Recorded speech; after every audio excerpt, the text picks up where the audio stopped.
Before we get started, a big thank you to all of my supporters over on Patreon and on Twitch, with the Patreon people coming up on screen now. A big thank you to my legendary supporters, Mike, Kira, and Obi-Wan Kanzi. Thank you guys. I really very much appreciate it. If you would like to help support me and the channel, then you can head over to twitch.tv/mandatoryquest and drop a sub over there.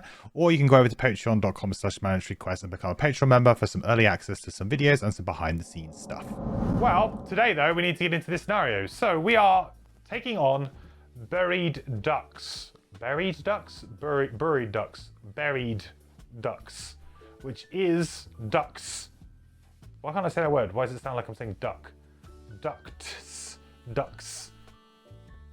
So this is a scenario where we had two different paths we could go. We could either go for this, or we could go for another one, which was a little bit more of a kind of straight at them kind of route. So we were given the options of either going this way, which was sort of implied to be the sneaky way, and then the other way, which seemed like we were just going headlong at the enemy into the unfettered, I guess, main base that they have buried underground. So yeah, so I decided to go for buried ducks just because that sounded a little bit more like thematic for our trapper and our deep wraith to be, and also, you know, a crab going through a tunnel. It's kind of funny, but yeah, I felt like that was like a fun way to go with it.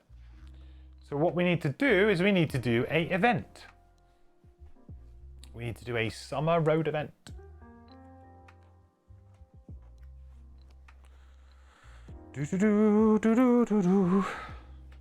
Ooh, summer road number 48. 48.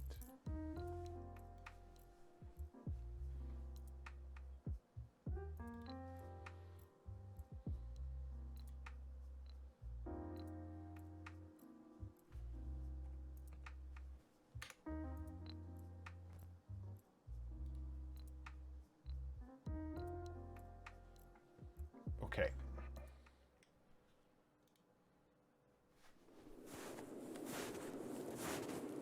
The spot Edeka the librarian marked out for you was certainly easy to find. You just had to make your way toward the ominous column of smoke and ash billowing out of the top of the hillside.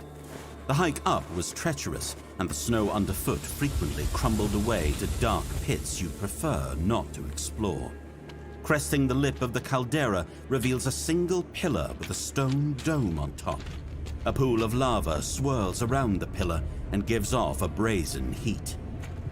You approach the dome to lift the heavy covering, and the boiling rock recedes to allow you passage. Underneath is a tome covered in a beautifully sculpted cover.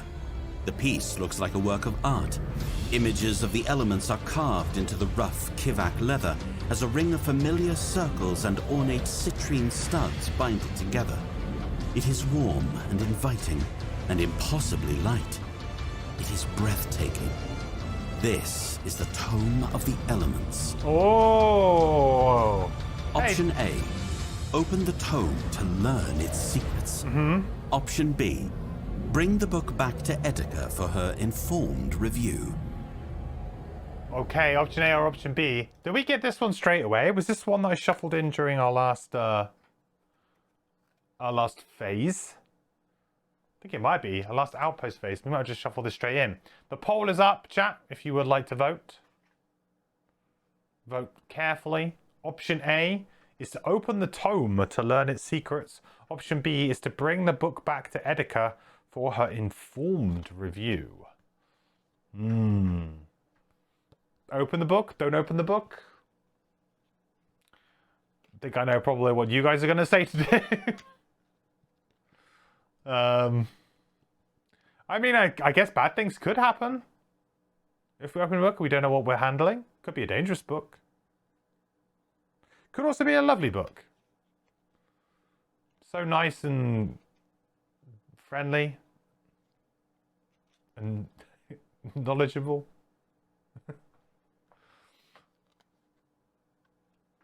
Oh, 50-50. Come on, guys. Oh, 50-50, 50-50, 50-50. What would my team do? Do you think there's any, like, do we have to have, like, a trait? Is this a trait one?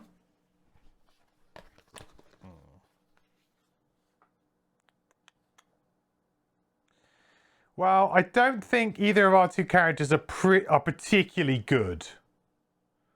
Like, I don't think neither of these two characters seemingly would like have any trait that would make them good at whatever this might be, like reading or anything.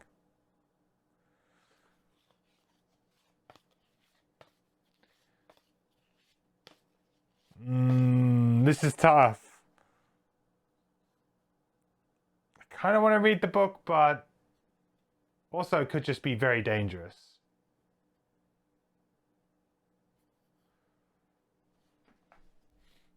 Do I have any literate characters? I don't think so. All my characters, we've got nimble, outcast, resourceful, and we've got armored, intimidating, and nimble again. So I can't imagine that the Deep Wraith can intimidate the book. Armored, maybe? I guess you'd say resourceful on the Trapper might be something, but I would think that like there'd be another trait for that. Is there a list of the traits anywhere? I expect a trait would be like knowledgeable or something, or like, you know, wise or something. Something to kind of give you the impression that they knew, like they could read books or that they were really good. Like resourceful just sounds like you're good at like, resourceful would be like, oh yeah, I'm really good at collecting things, you know, and scavenging and stuff like that. Educated, yeah, educated would be a good one. I think I'm going to go for B, because I don't feel like this is a good option, and I feel like this could come back to bite us. You don't just randomly open a wizard's book. Only bad things can happen. If Fantasia has taught me anything.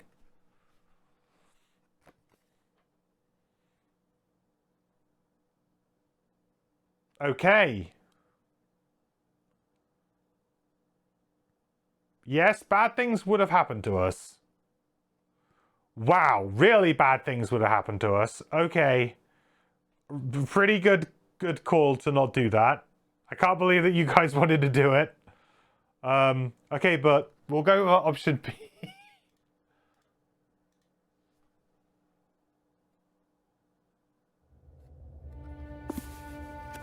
You remember Edica's warning and quickly stow the book in your satchel without opening it.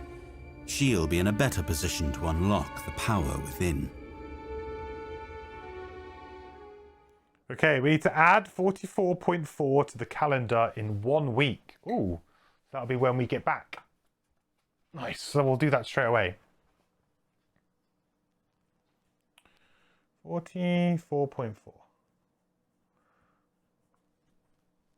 And then remove Winter Road Event 46 from the Winter Road deck. Probably because it was a duplicate, I guess. Just in case we were in winter. I can only assume that that was the case. 46.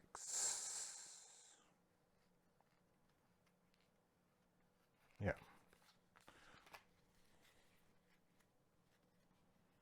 Oh, that's Outpost. Winter Road.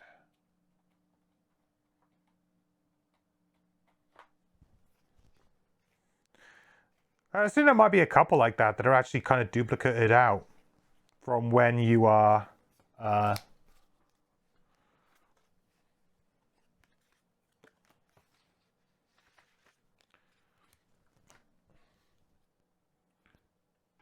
because of the season system. There would actually be a couple of duplicate events. They just want to make sure that you can draw it no matter what season you're in. Okay, nice. All right, so now let's do the scenario 36. Let's do the intro to the scenario. But essentially, if we'd gone with the other option was if we had Arcane, we were good. If we didn't have Arcane, then we would have taken 3 damage and suffered Brittle. Start the scenario with 3 damage and Brittle, basically. Pretty bad, to be honest. That's like probably one of the worst negative effects off of a road event I've ever seen. Like, I mean, you're going to be taking double damage the next time you take damage in the scenario, and you're already missing 3 health. I mean, that's basically death in a lot of scenarios. That's basically like, yeah, I'm going to die. If I don't heal on the first turn, I'm dead. You've been crawling for ages, stuffed together into a metal tube, inching toward a destination that you're only moderately certain exists. You've opted for the less obvious route, sneaking through some tube in the ceiling in the hopes that you'll avoid the machine guards. But now that you're here, you wonder whether this was really the best choice. The tube, for one, was certainly not designed for this sort of thing. It's cramped, and whenever it rounds a corner, it does so at a painfully sharp angle that requires a fair bit of dexterity to maneuver. But despite all the trouble, you have managed to avoid getting into another fight. So you travel on, moving slowly, making a grudging peace with your decision. It's only after a long while, when you stop to take a break, that you realize something is wrong. A noise has begun to fill the tube, a rhythmic pounding that sounds like drums coming from somewhere below. You close your eyes and try to focus, but as you do, another noise starts to grow, a soft creaking. That creaking turns into a loud groan, and that turns into a sharp metallic cry as the tube beneath you suddenly gives way. Limbs and gear and dust all plummet. You and the section of tube come crashing to the ground with a loud and painful bang. You land without taking any real damage, but when you get to your feet, you realize the full depth of your new predicament. The noise from earlier wasn't drums at all, but the marching feet of an entire garrison of machines. You manage to fall directly into their formation as they pass through a junction between 2 tunnels, and now the machines stand there, watching you. As one, the garrison moves to attack. Blades and flames come to bear, and you quickly formulate a plan. The only good way out of here is back up through the ceiling, but you can't do that with an army of machines on your back. You need to seal off the tunnels leading into this chamber and then dispatch the garrison of guards. Only then can you escape back into the tubes. Into the tubes! Cool. Well, I mean, that was pretty fun. Intro. It was a little bit like the old, the drums in the deep.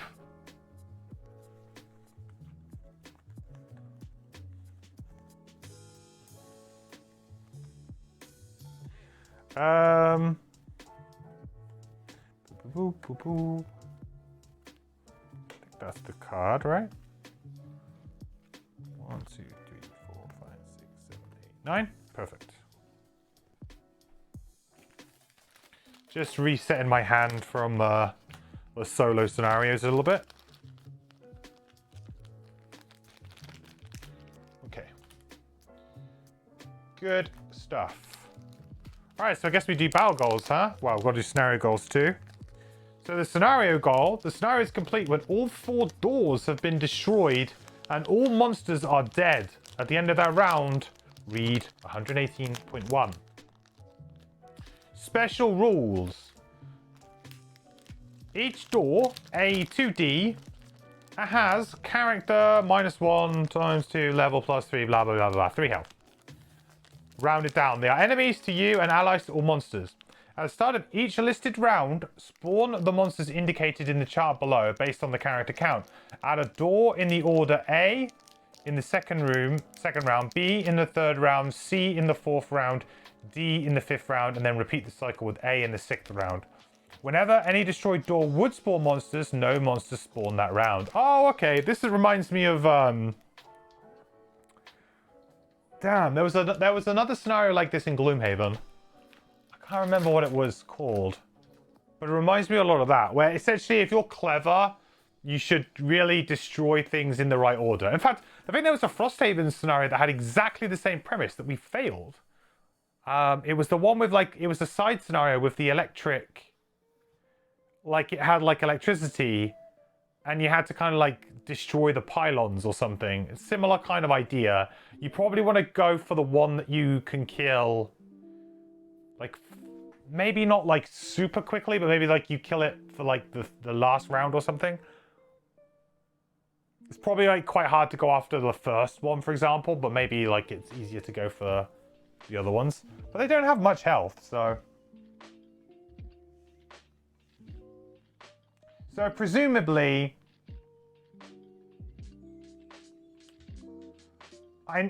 basically they keep spawning until they are dead, right?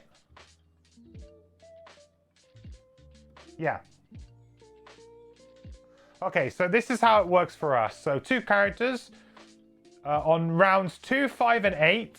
1 elite ruin machine. So that would be, yeah. So 2, 3, 4, 5. Okay, so 1 elite ruin machine. 3, 6, and 9 is 1 normal robotic bolt shooter. I think they're a little bit annoying, but I don't think they're that bad, right?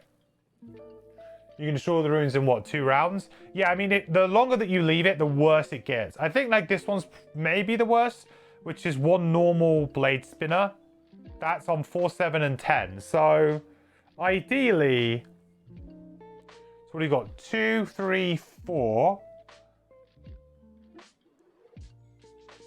An elite ruin machine would be annoying. So I guess if we could kill A and C within the first couple of rounds.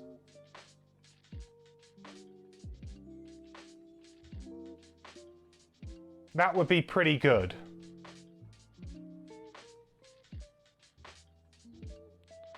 And then we go and try and kill... So A and C would be 2 and 4.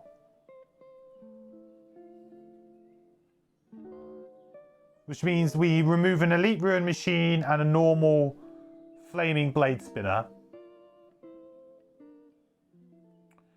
Then Then we're basically going to get... That's 2 rounds clear, 2 and 4. No, it's more than that.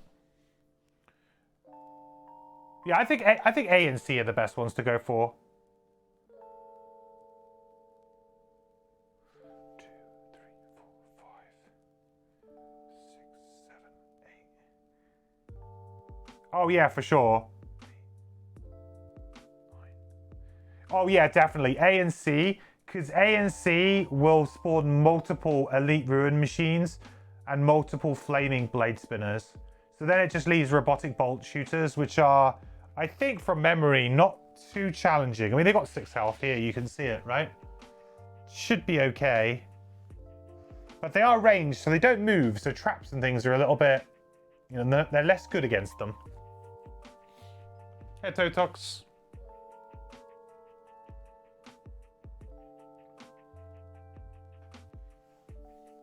I mean, the doors only have 3 health. That's really not a lot.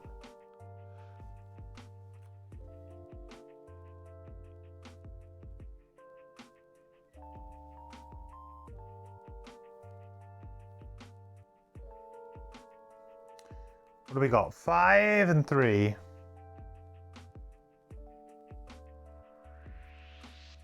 Ooh.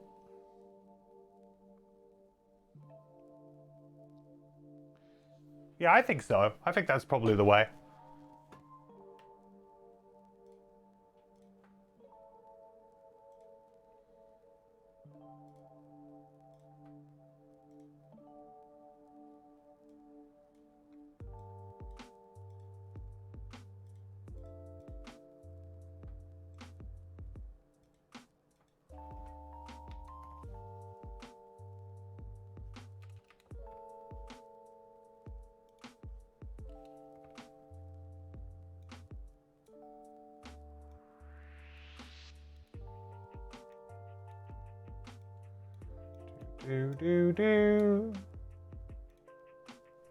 This is the way? I think it is. Should be quite a fun, but maybe somewhat quick scenario. The negative scenario effect on this one is each character suffers 2 damage, so good job that we actually have that perk on both of our characters, so we don't have to worry about that.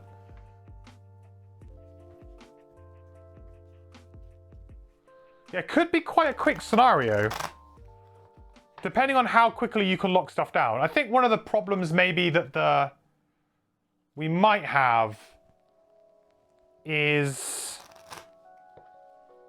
doing it in like 2 rounds. I think 2 rounds is pretty hard.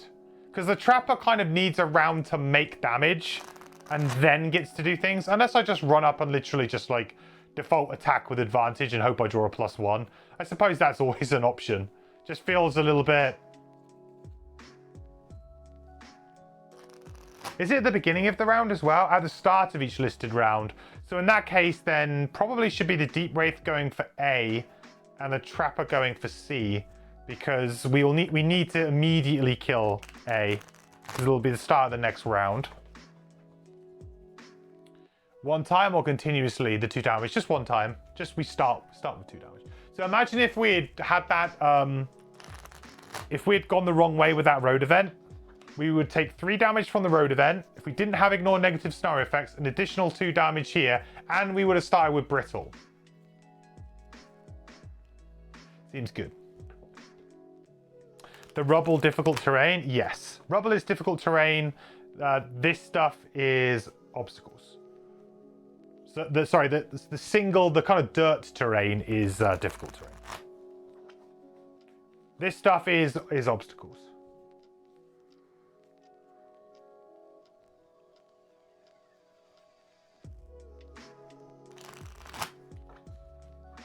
Okay. What's the objective? Kill all the monsters. And doors.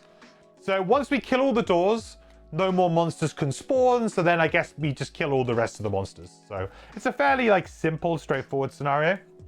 Right, Trapper. What do we get? Miser. Never exit a room.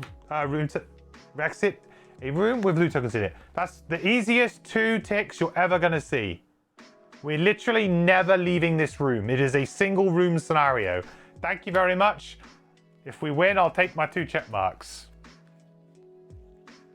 Is this tables 2.0? I guess it kind of is in a way. Except tables had multiple rooms, right? And you could choose when to open those rooms. Sort of. This one is like it's like straight away. You're in it. Plebeian, Streamliner, or Rambler.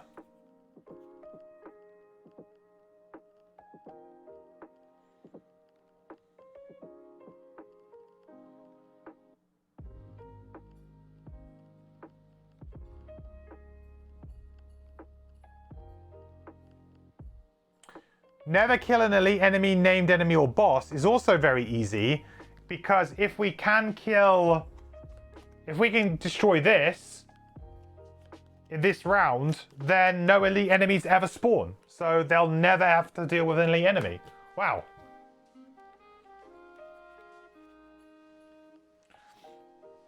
Yeah, I think I probably will have to use Lure of the Snare Bot Banker. I think that's probably true.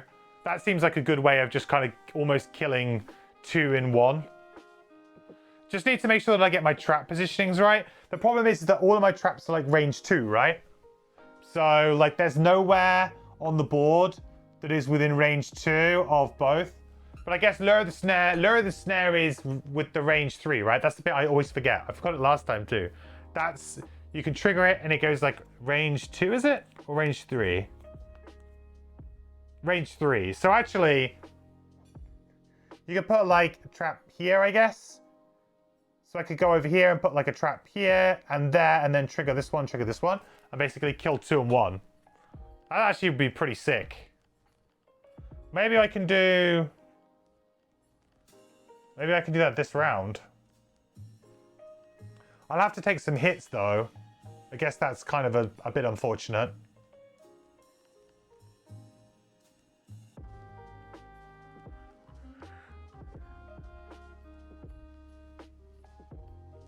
What's Blade Spinner's like movement like? Probably pretty average. Can I move? Can I start there? I can start there.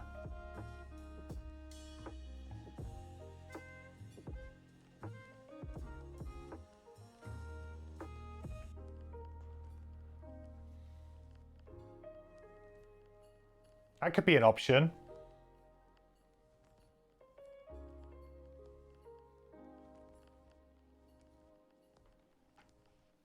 We'll think about it.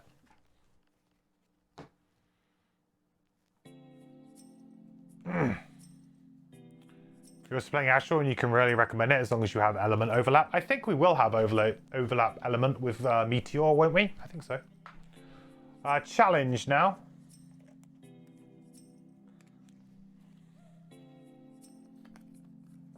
So our challenge, if we choose to accept it, is Optimism. Whenever you reveal a negative or missed attack modifier card from the monster deck, treat it as a +0 instead.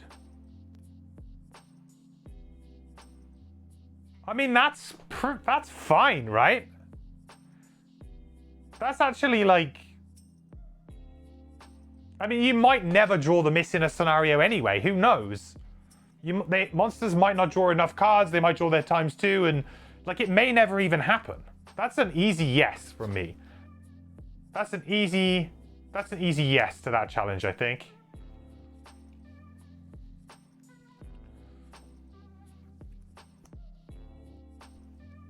I don't like that is a very simple one. Good. Okay, well I think we're ready. Let's do it. So the plan is gonna be to Deep Wraith to kill this one, because that has to go very quickly. And then I think we go...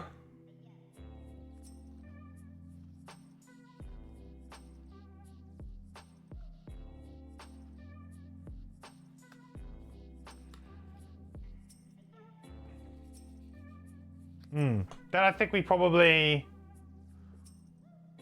try and blow up this one and this one. So that means that in round 3, we're allowing a normal robotic bolt shooter to go there.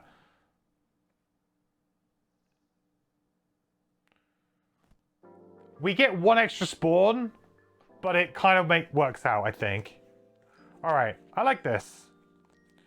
This should be a nice challenge for us, I think.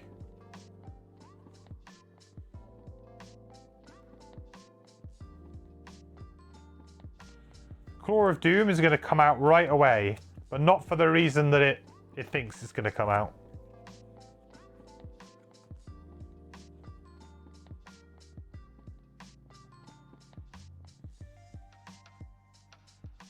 In fact, actually, I can actually stop the robotic bolt shooter as well by burning a card. This scenario seems like it's going to be very easy, chat. Not gonna lie. This scenario is going to end up being my 2 characters against 4 enemies. Possibly. Seems like this is just gonna be over before it even started, you know?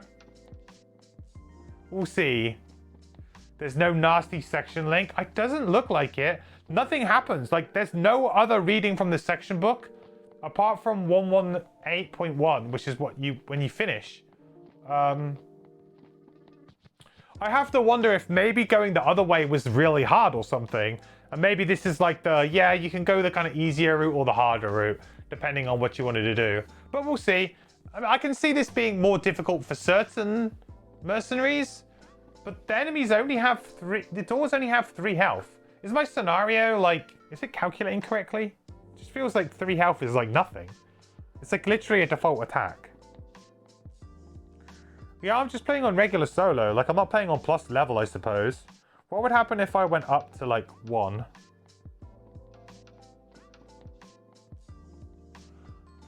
The doors would have 1 more health. And some of the enemies would obviously be a bit more scary, but...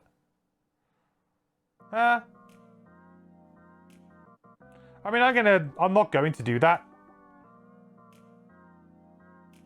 But it doesn't seem like it makes it massively harder. Tempting the gods of Frosthaven with that talk?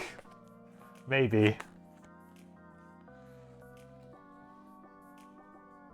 I mean, I could just like get really badly hurt, right? That's also possible.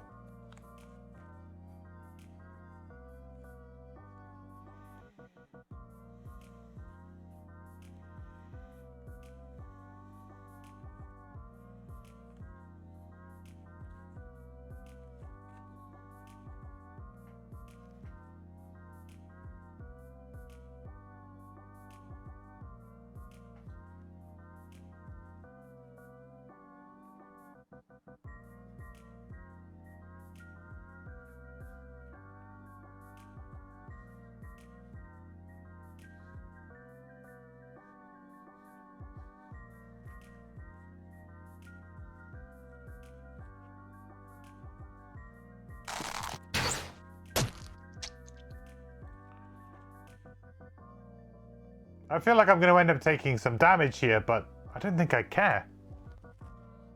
Okay, let's just see how we do. Jetco, thank you so much for the follow. Welcome to the quest. Good to have you here. Welcome. Right, so let's go 30 here. I'm just wondering if like some kind of initiative could really screw me over, but I don't know. I don't think so.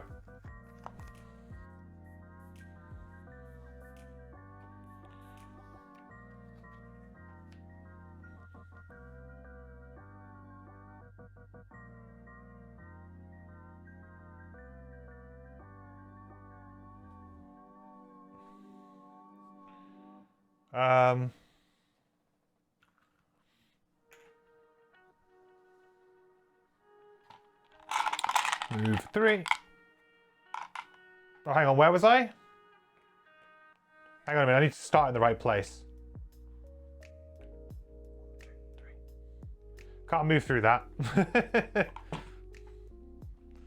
That would be one way of screwing it up. Not starting in the right hex.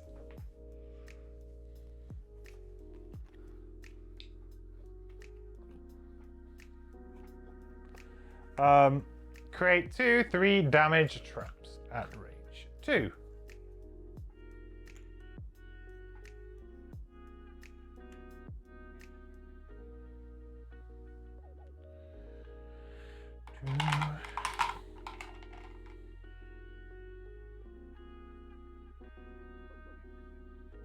It's very handy that 3 is the exact number to kill the door, isn't it?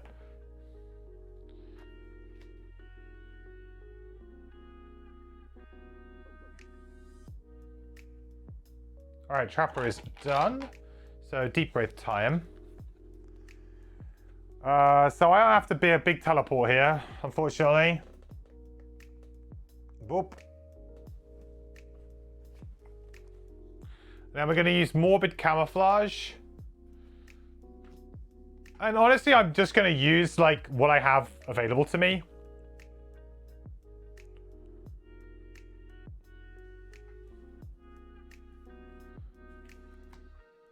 Like, I don't feel like I should just make sure that I get it right. So I'll attack for 3. Onto the door with advantage. Oh, look at that. Times 2, rolling. Yeah. So it's definitely dead. Door A, obliterated. That gets us an XP. And turns us invisible.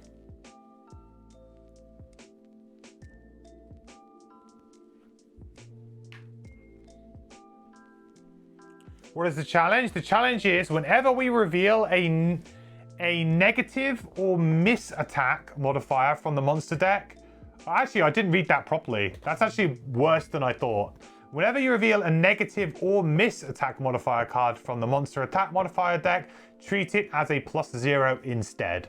So basically, monsters will always do damage, I guess. I actually read that wrong because when I first read it, I thought it meant just... I kind of missed the bit where it said negative or. I just assumed it was only misses, but actually it's negatives as well. So that's actually quite a hard one. On certain scenarios and with certain characters, like going invisible and stuff, will be kind of easy, but yeah, it means that monsters are always going to be doing their listed damage numbers or above.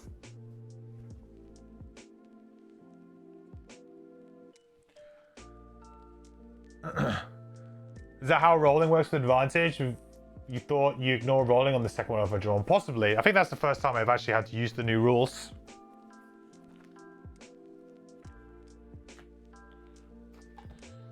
But it's been a long time since I've had to refresh my memory on that one. Yeah, so that sounds about right.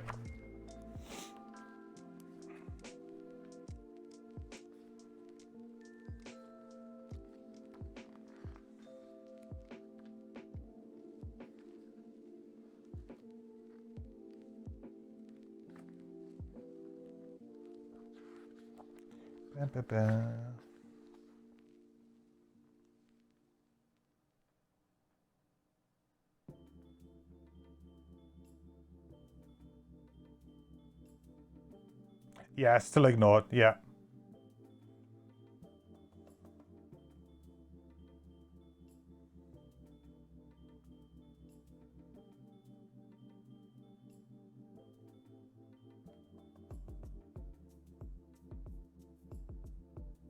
Yeah, it's ignored regardless of advantage, disadvantage, basically.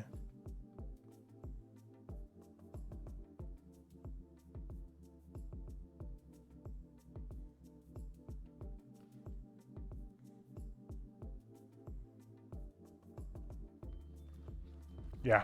So I shouldn't have drawn that +1. But I guess I'm shuffled now anyway, so it doesn't really matter.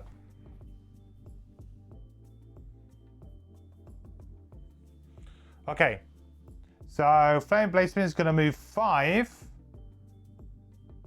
So it's going to go through here. So 1, 2, 3, 4, 5. As it tries to get to here. Big fire. Ruin Machine is going to just stay put, and it's going to suffer 1 damage. This one's going to move though. Can it get within range? I guess it probably could. 1, 2, 3. Nope, doesn't, but it's going to take damage.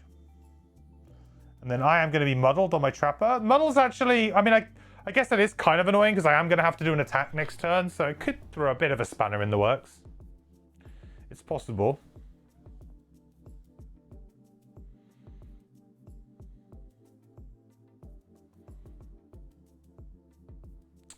And then Bolt Shooter, attack 5, range 4. 1, 2, 3, 4. Misses. Just about. So all good there. Oh yeah, Dore is dead. I'm sorry, but you're dead.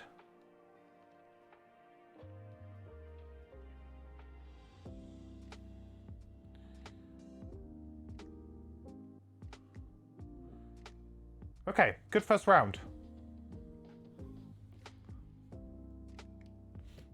So the draw was wrong. The draw would have still killed it because it would have been ×2. Basically, I would have done ×2 to it, which is fine. But because I drew the ×2, I've shuffled my attack modifier deck now anyway, so it doesn't matter. Like, I shouldn't have drawn an additional card after the fact, but it didn't have any bearing on the draw because I had to shuffle my deck because I drew the ×2 anyway. But yeah, if I didn't draw that ×2, I should have gone back and added it back into my deck, yeah.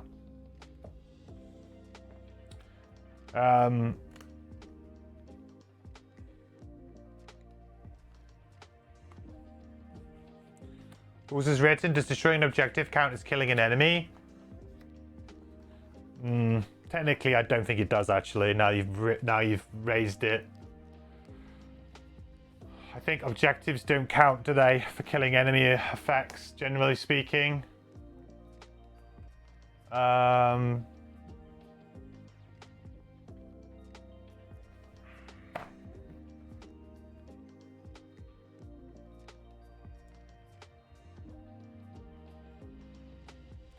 Yeah, I might not be invisible there.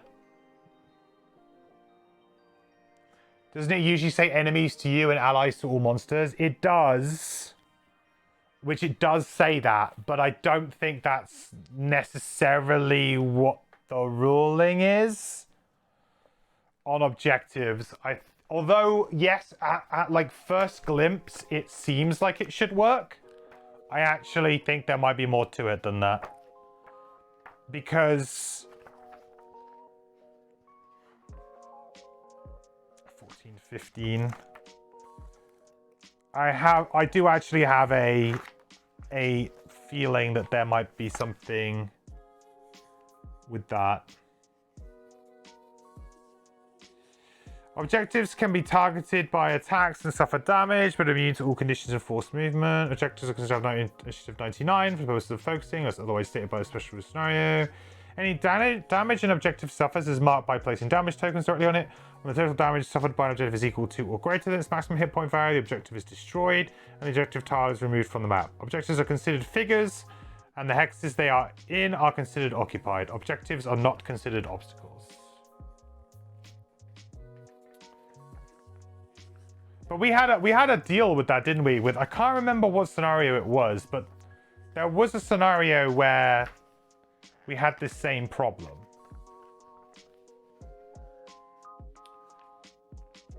Yeah, objectives are destroyed and not killed. Yeah, something like that. I remember there was we've talked about this before.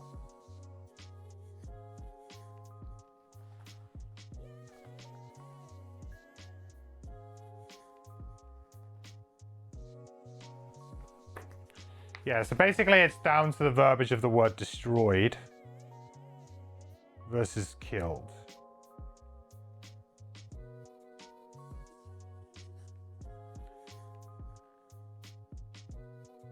I might not be invisible there. I think I probably not. I probably wouldn't have played it knowing that I wouldn't be invisible. But whatever. I guess all that happens here is that this guy would go and would have well, he had range 2, right? They only had range 2 anyway. They've shuffled it, but I think it was range 2. Yeah, it must have been, because he couldn't get there anyway. So that wouldn't have muddled the Deep Wraith, but the Deep Wraith would have taken a hit or an attack off of the Bolt Shooter. Which was an attack 5. I guess with disadvantage, but because of the scenario rules, it's not really going to make a difference.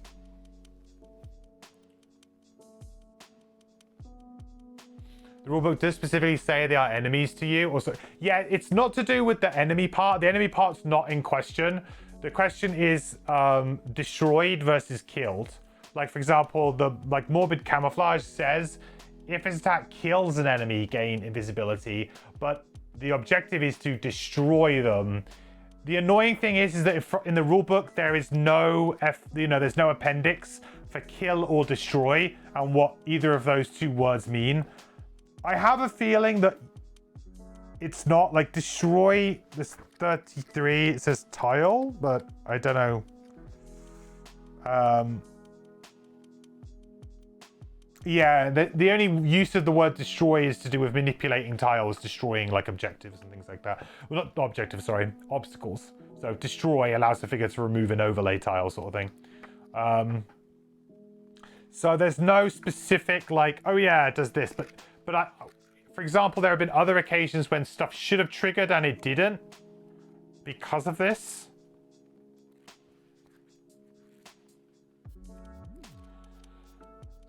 I'm going to say I probably shouldn't have been able to use it. It's okay. Like, it doesn't bother me too much. Stay invis and we search later. I don't feel like this scenario is particularly hard, but yeah, that is an important clarification. And I am actually thinking that it is probably destroyed and not killed, and therefore I wouldn't get the trigger. Pretty sure. But I also know though that people do house rule it to work, or do play it that it does work.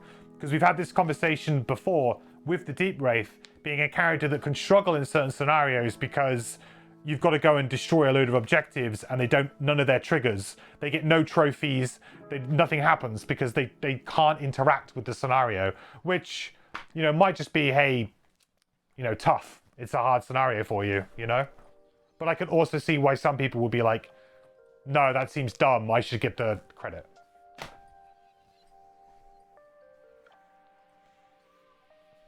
BGG says Isaac says objectives don't count as kills. Yeah, I was siding along that way anyway because I was pretty sure that I heard similar. Oh, it's not going to let me flip a couple of cards, is it? Oh, this is so annoying. Like, the app should allow you to do stuff outside of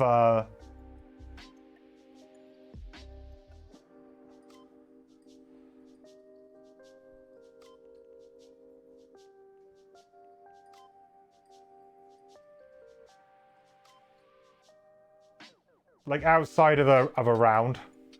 Anyway, so that will be 5 damage to my Deep Wraith.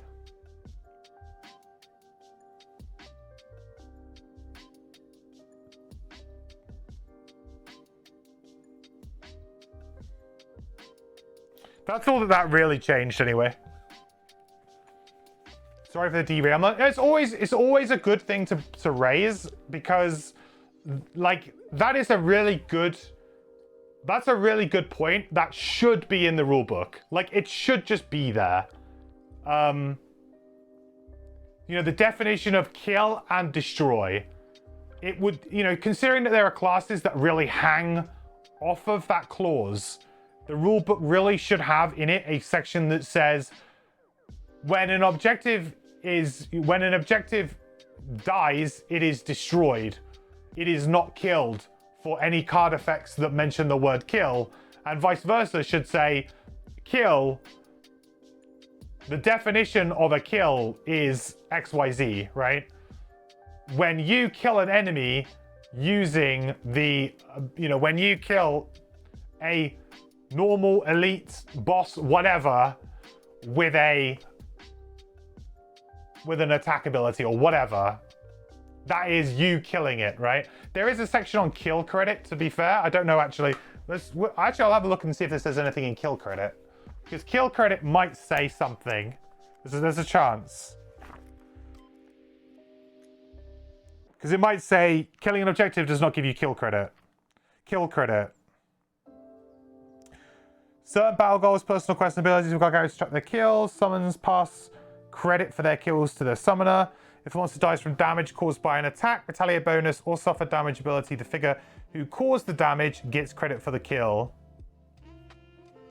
If a monster dies from damage caused by a negative hex due to forced movement, the figure who caused the forced movement gets credit for the kill. If a monster dies from damage caused by wound, bane, another monster, or a negative hex due to voluntary movement, no kill credit is given. So it doesn't really, it's, you know, uses the word kill a few times in there, but it doesn't specify like exactly, explicitly.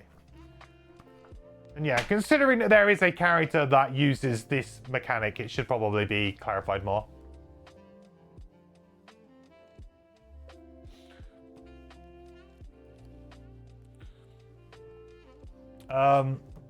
Okay.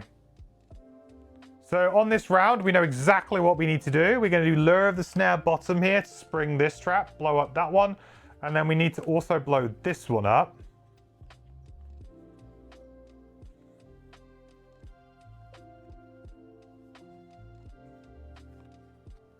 We are muddled. But that should be okay. Don't really like this initiative though. So round 2, nothing spawns because we do not have A on the board anymore, so that's good.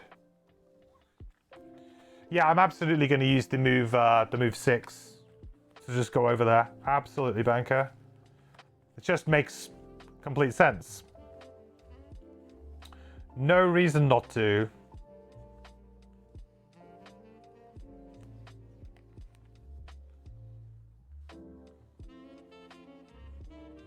And to be honest, I may as well just use like one of my better attacks.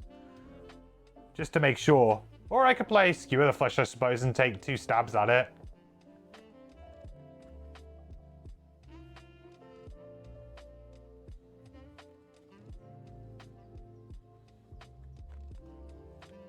But then I'm hoping to like draw at least 1+1.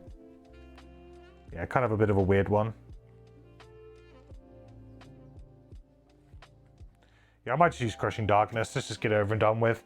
This scenario could be over super quick. And I don't know if it makes me feel a little bit like kind of guilty of it. Ooh, that's spicy. Flaming Base Spinner is going to go super early here. And then it's going to do 2 damage to my Trapper. That's not very nice.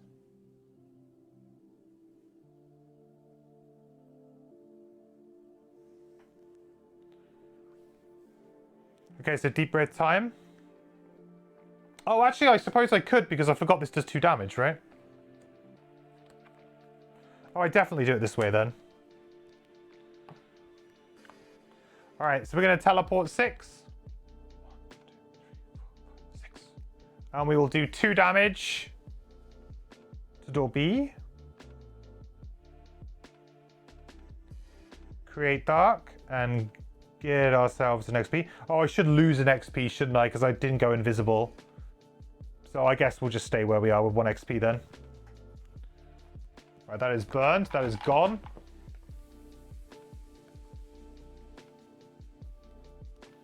Ba, ba.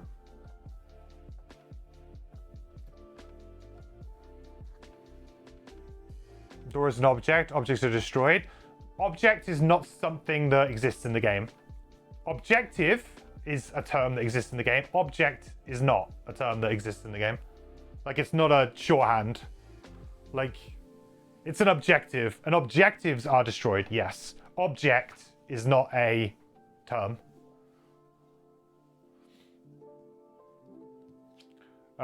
Okay, so then we'll use Skewer the Flesh to just, hopefully, just get this first time. But if we don't, we can have another draw at it. Okay, get it first time. Very cool.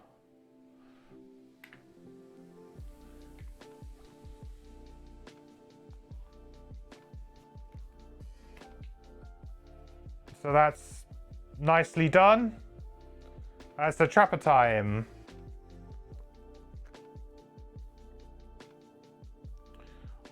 So we'll use unavoidable outcome here first and foremost. I will use my spyglass to just offset, I think, the model, just so that we get one draw at it. Because ideally, if I kill it with the attack 2, then I can actually spring the trap on this instead, right? Oh no, it has to be to the target. Okay, so there's no point. All right. I thought maybe I could spring it on something else. No, I can't. All right, so there's no point. There's no point playing advantage then. Haha, nice. Add 2 damage or heal 2 to a trap within range 2 of you. Well, I guess I make this a bigger heal trap?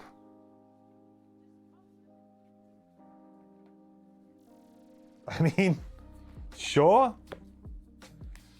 Okay. So this is going to go off. Because I'm triggering this, because it was an attack of 2. We trigger this to do the extra damage. That's 3. Beautiful.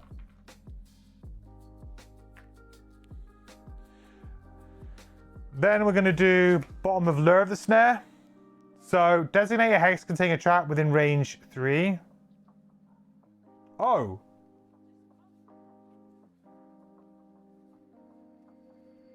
Did I mess up?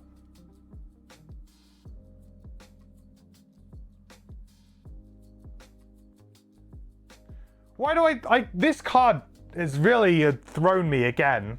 Designate, I thought it was like, oh, I thought I could like apply it to something within range. This is because in Discord all this week, everyone's been like talking about the Trapper solo. And I've been like, oh yeah, and they're like, oh, you could have done it with the bottom of Lure of the Stair because it's range 3. And I'm like, what? That thematically doesn't seem right. That's why I'm getting confused with the card. I thought that when everyone was saying you could do it because it was range 3, that like the trap could be in range of the enemy. I didn't get that part. That's why I was all like, wait, what are you all talking about? Like you can use the bottom of it. It doesn't do what I thought it did.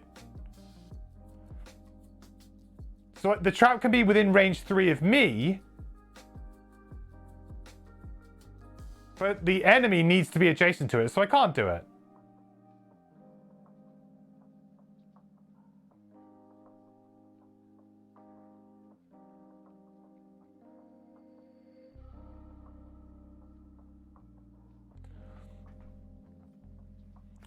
Well, I'll just move 2 anyway. And I won't trigger the traps, but that's not, I got very confused in the Discord this week because everyone was saying, oh, this is how you use this.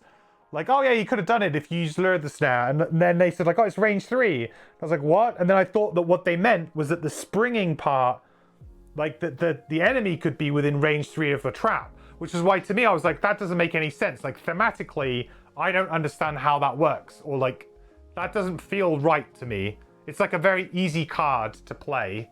So I was just getting confused myself, I think, in the Discord this week. That's not how this card works at all. And I've just, yeah. I've read something and inferred it. So I was playing it correct all that time. So it was, people must have been meaning something different when they said, oh, you could have done this. But, yeah.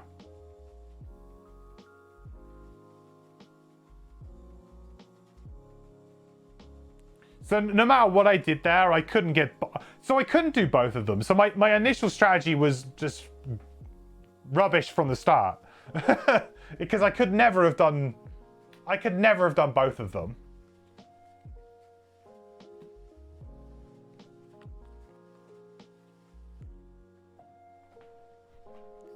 It's fine. We'll just get it next time.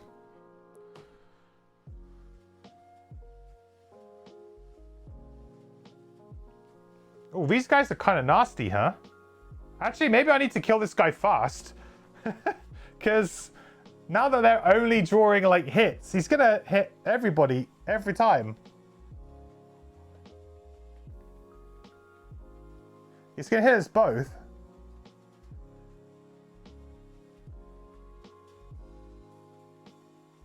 Okay, well, that's still a hit, as per the rules, the scenario.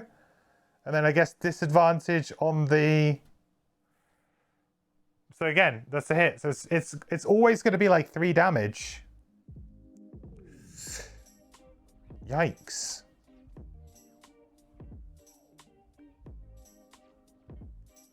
Actual owie. We've got a big heal trap there at least.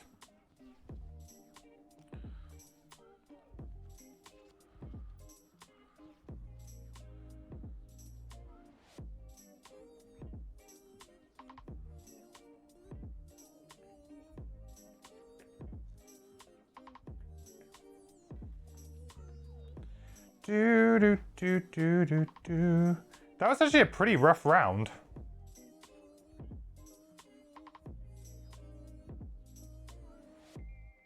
But I guess we've kind of... We're now in a very nice place, right?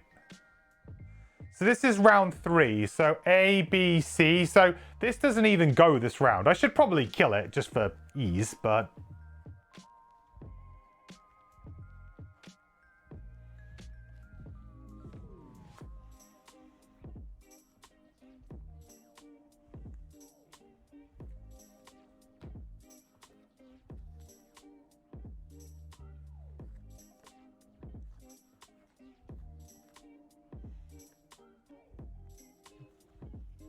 I guess we want to try and kill the bolt shooter, right? Because it's actually just always going to be hitting us.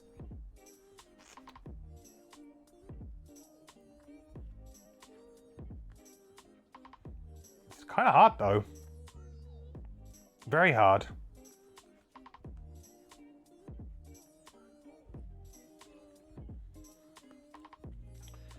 I could probably kill...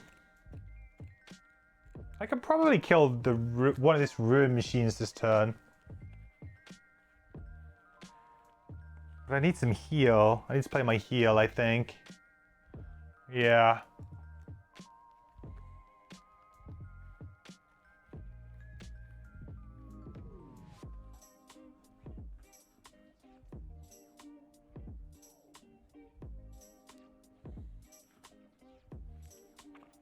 I suppose I could do crippling stabs and try and kill both of them. I mean, this does feel like a scenario to just go really hard at, doesn't it? Just go like, just go crazy.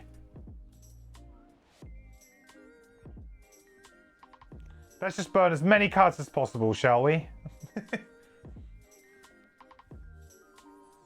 Probably the best possible scenario to pull that challenge, at least. Probably. Because this is like... If we can kill these enemies, it's really not going to be too much of a problem. That's what I'm hoping anyway.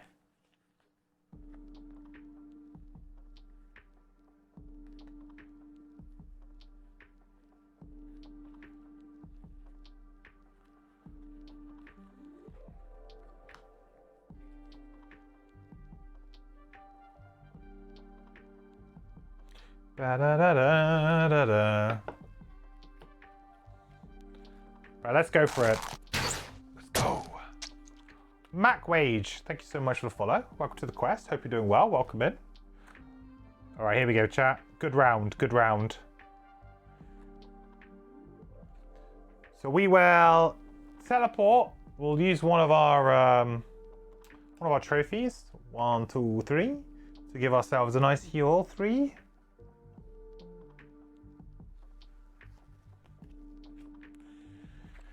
Then crippling terror time.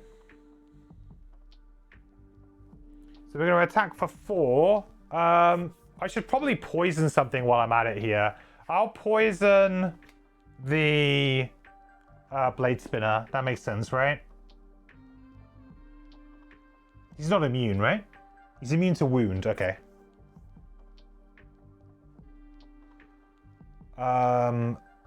Oh, I should have 1 more health, right? For the cape as well. I don't think I gave myself the 1 extra health at the start of the scenario. So actually, I'm slightly healthier than I look. So it's going to give me 2 XP. Let's go and create dark. Alright, so we'll attack the blade spinner first. So attack of 4. Oh yeah, and I'm spending the final one of these as well to add push to it. And immobilize. Okay, PS3, rolling. Okay, so it's just straight up 4 damage, right? Yeah, with a push. What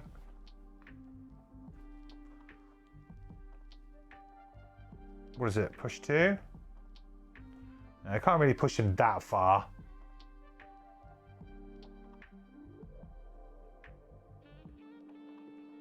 I guess that's fine.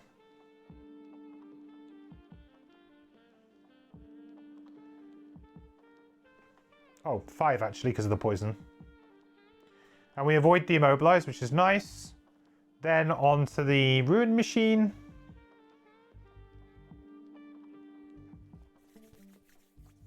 -1 and a stun. Ugh. It's actually not really very good at all against this guy. Considering that he's not doing anything. Dang it. So that's 3 damage and a stun. Oh, that's brittle. Wrong one.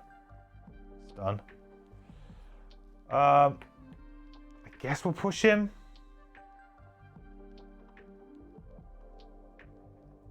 Sure. Okay, Flaming Blade Spinner can't do anything because they're immobilized, so they're not even going to be able to generate the element. Ruin Machine. Go. 2. And is going to take a damage. And Deep Wraith is going to be murdered up.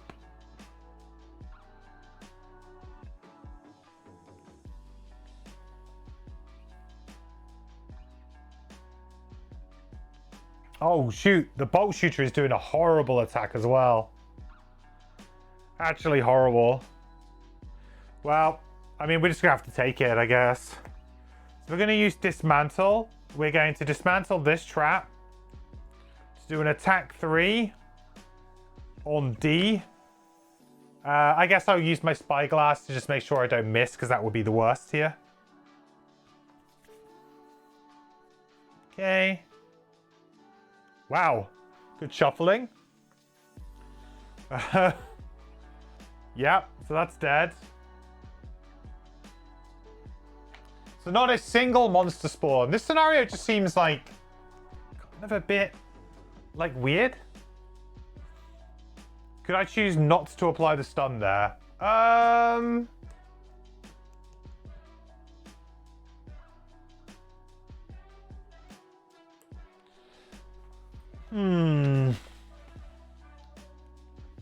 I mean, I guess the thing is that with other negative effects, sometimes you can choose, right? But I have a feeling that I can't. But to be honest, I'm not entirely sure.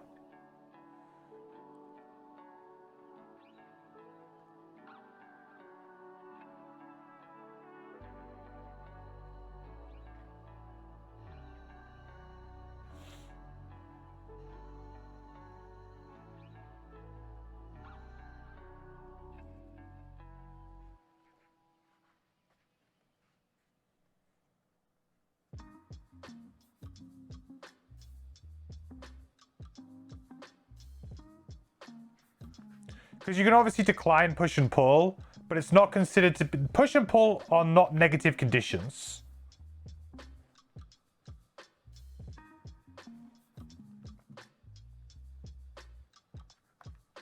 So I would say I think it's mandatory. Some modifier cards have abilities marked with the mandatory exclamation mark. But is that more so because it's things like maybe they are optional at times? Like which ones have that? I would be kind of curious. Because I haven't seen any on these characters that I think I've seen.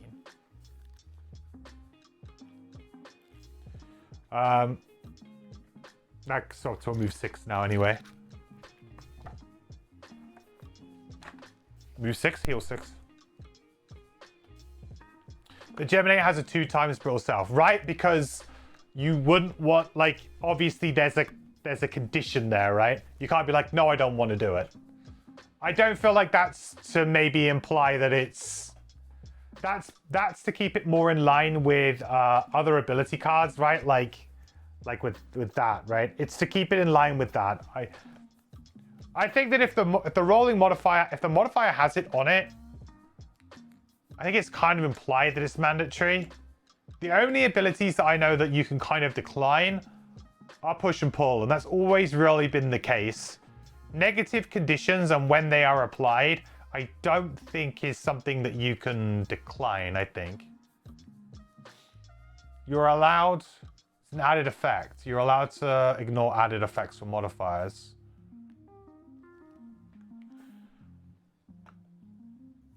Where does it say that?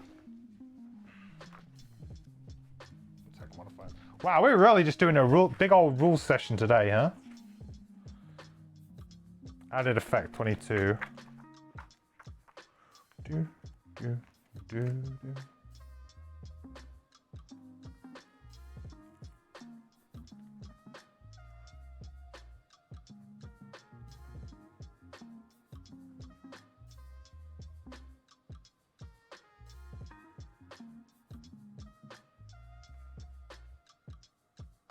Yeah, so you can decline some added effects. Like, so for example, they've got curse in here, but that's specifically on a card, not on a attack modifier.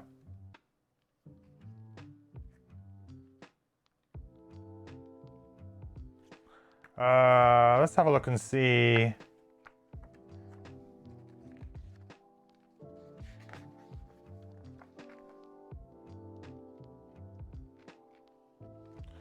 Five 26 seems to maybe be better. Attack modifier cards.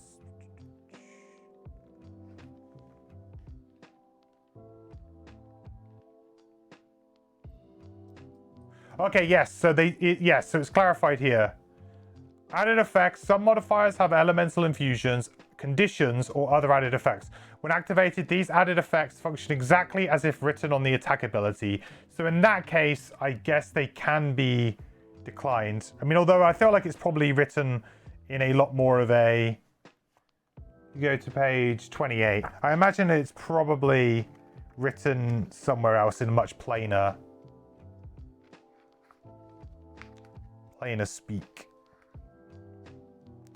So I guess I could have declined the stun and then he could have taken 1 extra damage and then what, he's here? Sure.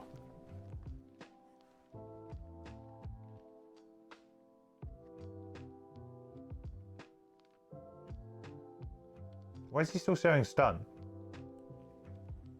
Not stunned.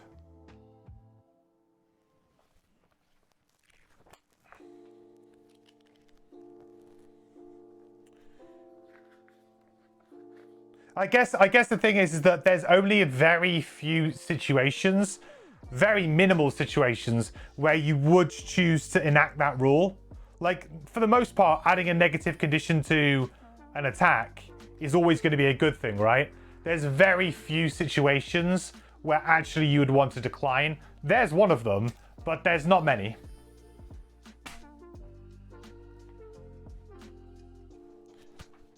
We're still immobilized from the push too. Oh yeah, of course. So I did immobilize them. Yeah, it's true. Yes, he would still be there.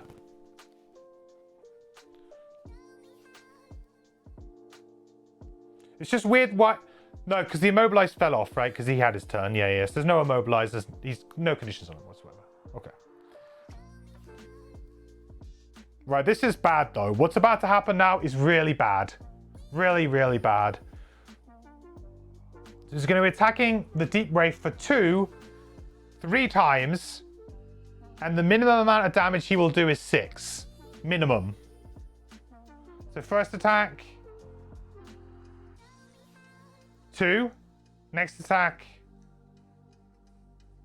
3. So up to 5. 8.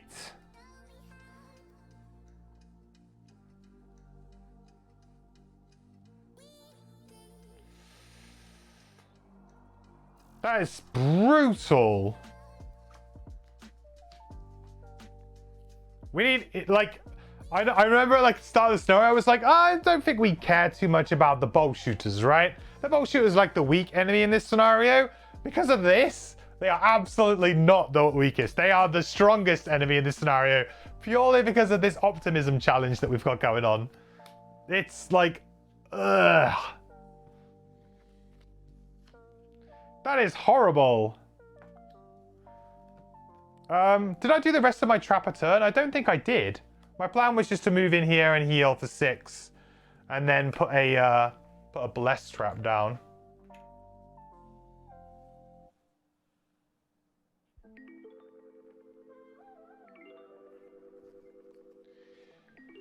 I don't think I played the bottom half of my card. I just stayed there.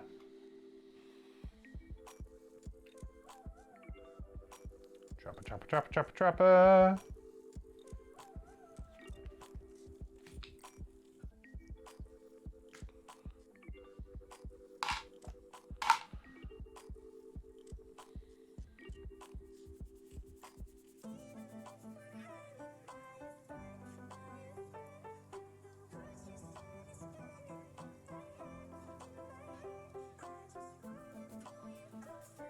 Nice.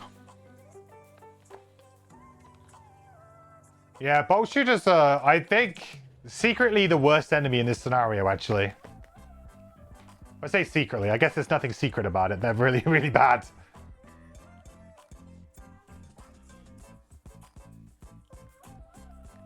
Are they immune to stuff as well? They're immune to wound? Dude, why is everything immune to wound in this scenario? Could you cut me some slack?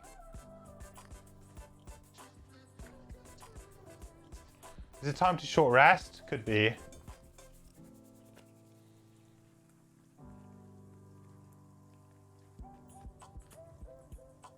Yeah, I think so.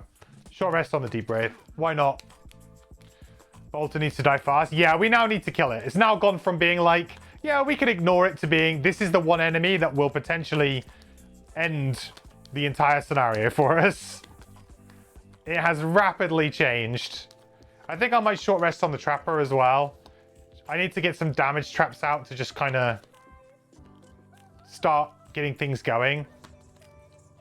I really need to go invisible, to be honest, is what I really need to do on the Deep Wraith. We are not looking good here. I don't think we can sustain an attack.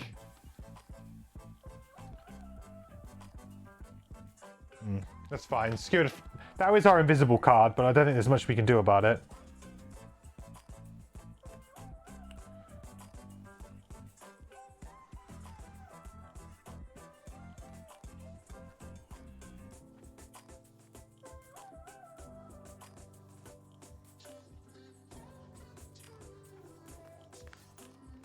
Everything being immune to everything sucks.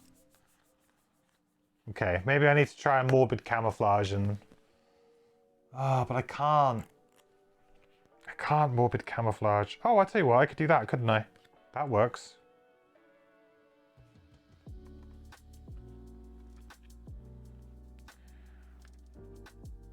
I could actually use staring into the abyss for... Oh no, I don't have the trophies. No. Feels so sad having no trophies.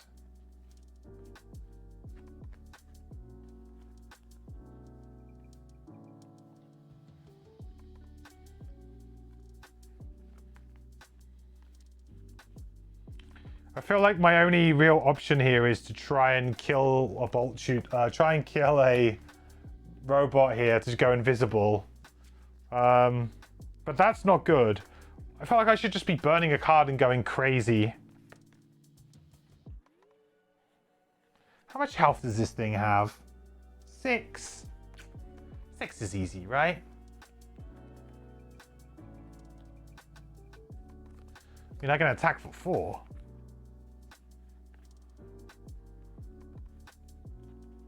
And I can do an extra damage through extra decoration too.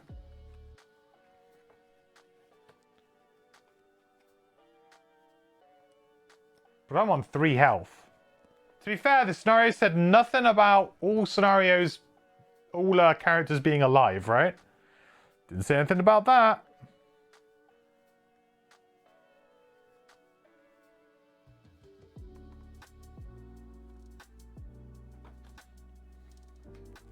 Stun the bolter. I could stun the bolter.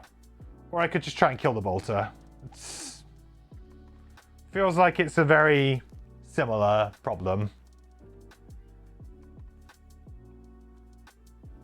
Because if I stun the bolter, then I just die to the other 2, right? Or 3.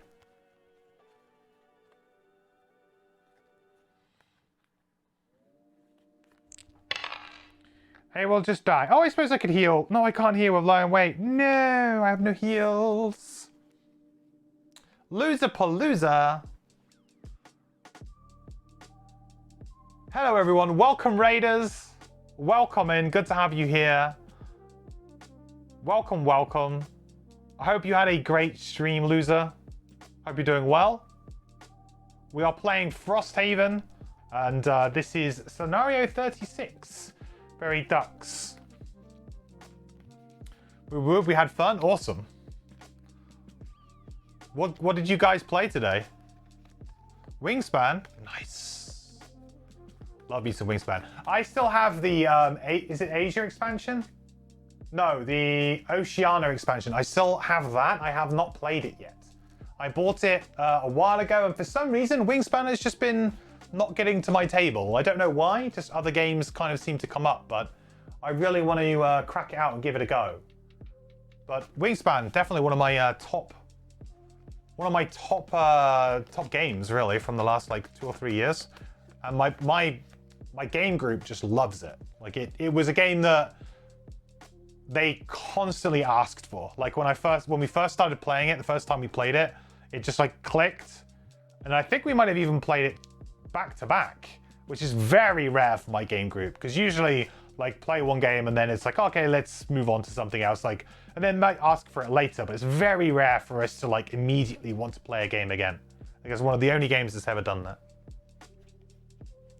Just throw it into the main game. It's great to see the new birds pop up. Yeah, I think the only thing that's putting me off is my storage, because I've just got the original box and I've sleeved all the cards, and so I know I'm like it's getting unwieldy now. It won't fit all in the box. Although to be fair, I've also got the other expansion, the first expansion, which also has to live partly in its own box as well. So, yeah. Your 11-year-old loves Wingspan, but we have to use the Wingsong app to hear every single bird song. Slows it down a bit. That's funny that you mentioned. That was the first time I heard about that app was actually like I think yesterday. I was browsing through TikTok and it came up, and I was like, I've never heard of this. And it was like someone had made like a list of 5 cool board game apps that aren't board games, but like, you know, kind of add value, if you like, or companion apps. And I've never heard of that before. One of the reasons why I absolutely love playing the digital version is just purely for all of the different bird calls and things, and all of the sound effects and everything. It is so serene and calming, the digital version of that game. It's just, they did like an amazing job just kind of amplifying the feeling of that game, you know, and the kind of the atmosphere. They did an amazing job of capturing it, and it just, yeah, you can just like lose hours just like in that game. It's just crazy. Love me some Wingspan. I definitely need to get it played. I've been thinking, I was telling like my chat, Loser, that I need to have like a little kind of dedicated board game day. I haven't had one for a very long time. I need to have one and invite some friends around and just kind of like put a big stack of games on the table and be like, this is all of the stuff that needs to be played, you know, that I don't care who plays it, but somebody play it and tell me if it's good or not, sort of thing. So I've definitely I've definitely bought more than I've played in recent years, and I need to shift that balance back again. So I need to have like a big kind of cleansing session, because I don't like to get rid of games that I haven't played, or at least the people in my game group can say, no, we enjoyed that, keep a copy of it because we might want to play it. So I'd like to just get that feedback. So I feel like I need a big cleansing session. Just a big play everything. So I've got some big games on that list though. Some really big games. I've got Frostpunk on that list. I've got Clash of Cultures, the Monumental Edition on that list. I've got Too Many Bones that I've only played like once or twice solo, and I haven't played it with a group. I'd love to play that with a group. We've got Cascadia, which I haven't even played yet, which I can't believe, but I haven't played that yet. Viticulture, which I haven't played yet. Lost Ruins of Arnuk, which I haven't played yet. What else haven't I played yet? Through the Ages, although that game I'm like, I need to dedicate like more than one day for that. So, but there's like a few games like that. Cascadia is so amazing. Your fave game at the moment. Nice. It's got a new version coming this year, isn't it? I think it's this year, or maybe it's next year. I always feel bad when I haven't even played the first version and there's like a second version coming out. You've played Wingspan, but you're not a fan. It's actually like, it's a game that I think a lot of people like. It's a game that I just love because it's so simple in what it does, and it's quite satisfying, and it doesn't really overstay its welcome. In terms of engine builders, it's a very simple engine builder, but it just works really well, and obviously the theme is nice and different. But it's not a perfect game. There are definitely issues with it. Like I think the randomized nature of the bird cards in general can lead to, somebody having like the god draw where they can go off and have a very successful game, and somebody else maybe gets a very weak draw and will struggle. And that's the main problem with that game. Some way to smooth it out, maybe do like a draft at the beginning instead. I actually don't know if any of the expansions add different rules for setup in that way, because that's my only complaint with the game, is that for me, it just feels like sometimes you can get a bad run of luck on the cards that you get, along with the objectives that you get. And then you can't really, like, you spend a few rounds maybe having to get new cards to kind of reset you to get yourself to a nice starting point. But by that point, the player who's got the really good draw has already kind of started to get their engine going. So you're already behind at that point. And someone who's very good at Wingspan will absolutely race away with the game with a good draw. So yeah, that's like my only kind of complaint with it, really. It was similar with Terraforming Mars, to be honest. But then as soon as we added drafting into Terraforming Mars, the game was like just elevated. And I felt like Wingspan is a similar game. But I don't even know if it's an official rule or not. Oshana makes food a lot easier. That might help in some ways or hurt in others. I think my main problem with it initially was more to do with the randomized bird draw, which doesn't really matter about food. It's just, there are some issues with food, but I think like the main problem is I don't have the right bird cards or bird cards that work nicely together. Especially with your objectives as well, your bonus cards. And then my other problem was maybe that laying eggs was potentially quite a strong strategy, or a very easy strong strategy. Like, how do other players counter the player who is just, going into the final, I don't know if they call them rounds or ages or whatever it is, but the final section, and all they do is just lay eggs, and they literally every time they're getting like 4 or 5 points every action because they're just laying eggs everywhere, and they have so many spaces. I feel like that's the only thing. It felt like, at least until other players got really proficient at playing birds, the easier strategy was to lay eggs, and the randomness of the draft. But I feel like the game in general kind of overcomes those problems because it's just a lot of fun. right? No, I've yet to play a perfect game. Yet to play a perfect game.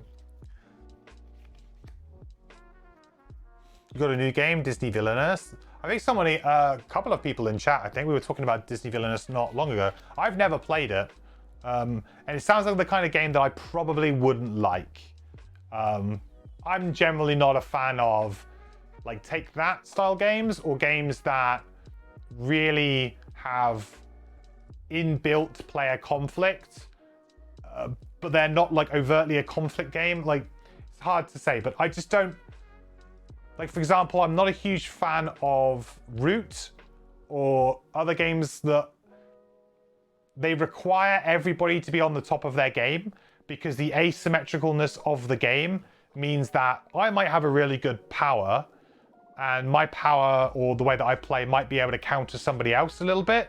But if the person who can counter me doesn't understand that and doesn't play that way, then I can have an easier game. And it's kind of like down to the players. So when I play a lot of games with mixed player like ability, and people who might have played the game a couple of times with people who've never played the game. So I feel like those types of games work best when you have a dedicated game group that is always the same, and you can play the game a few times together, and then those games can really go on to be something special.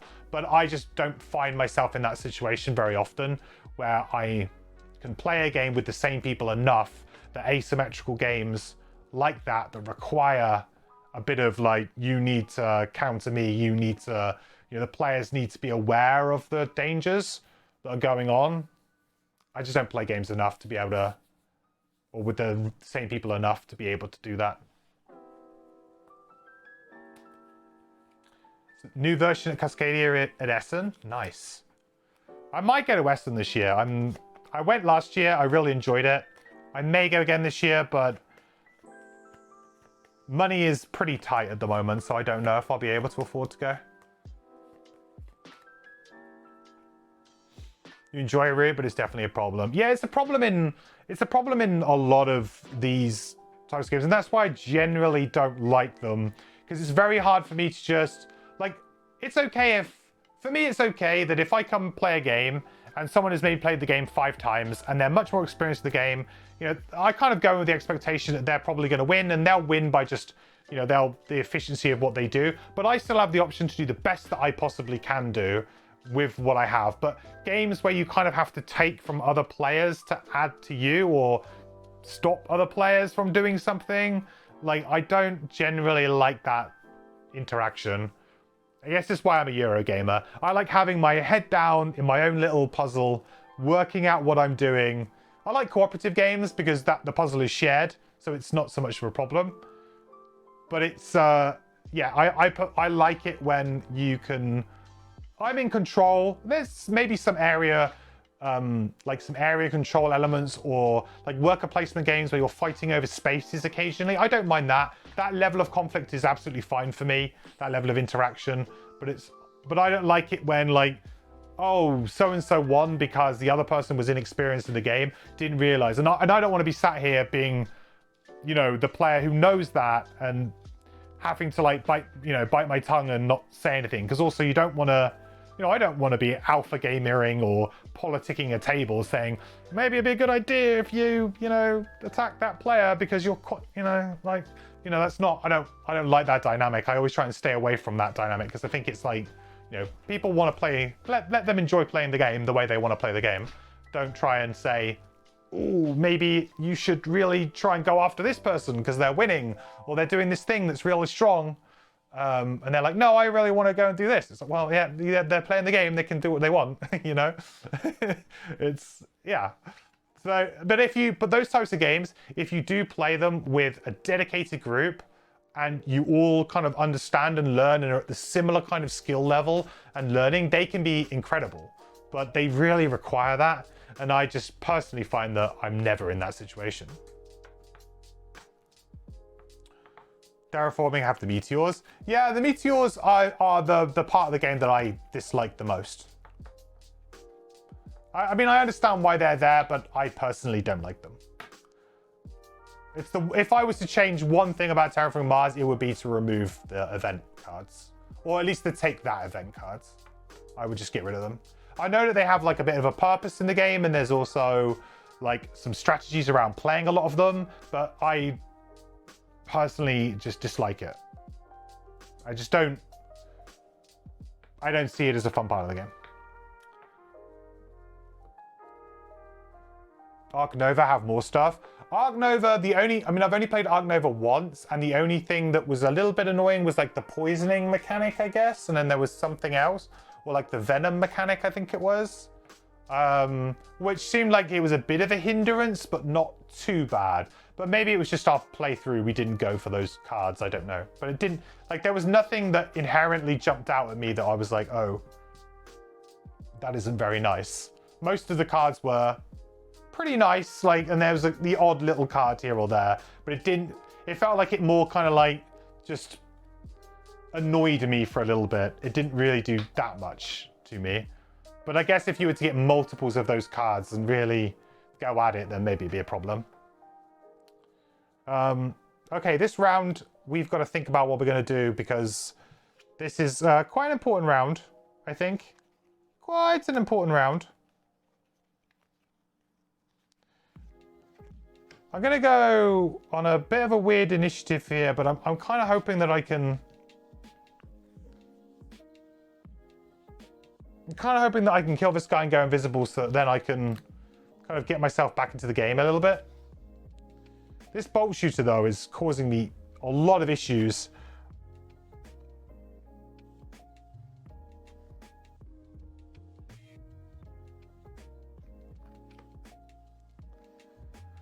Okay.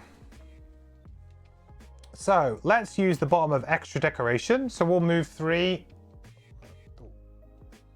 And we will do 1 damage here.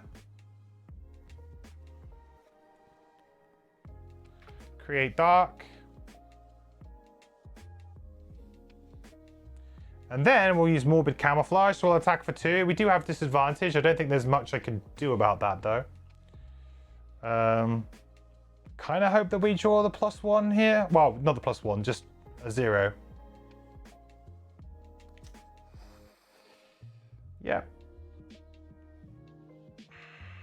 I thought I got rid of all my -1s. Did I not? Dude, I must have 1 -1 left.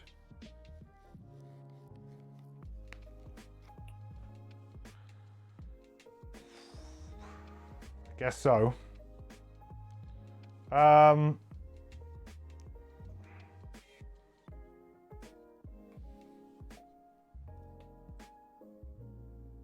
Yeah, maybe my Deep Brave's just dead, huh?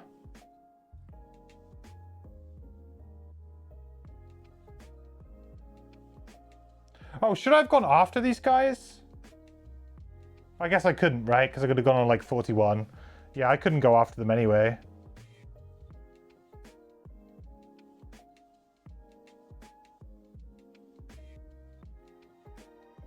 My Deep Brave's just dead. My Deep Brave is actually just dead here. I need to rethink this turn. Well, I've kind of done it now, but I think my Deep Brave's just dead.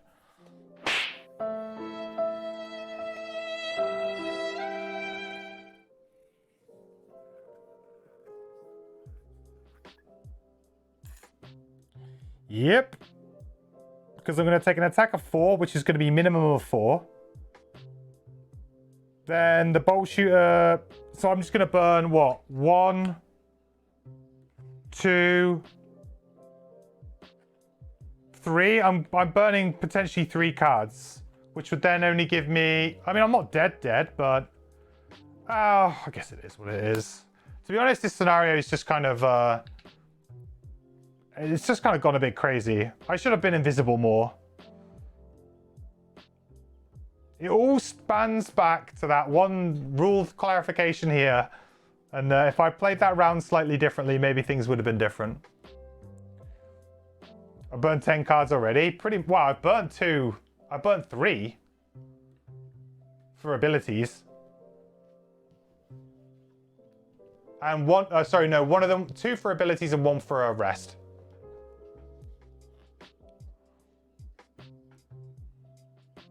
All right, well, he's going to attack for 4.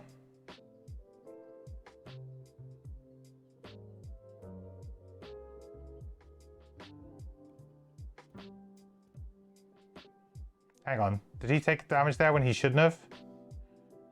Oop. She went 6, right?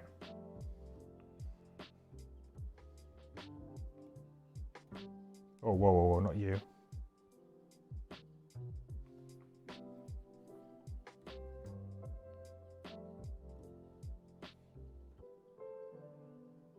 Right? I haven't done any damage to this guy. No, I haven't done any damage to this guy.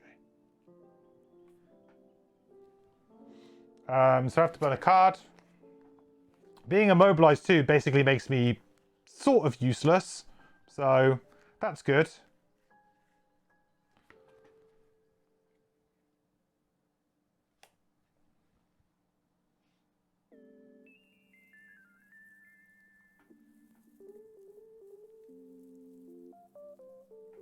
Stay put. So attack the Deep Wraith. Okay, well that's good. At least we can go down to 1 health. Where we love to be.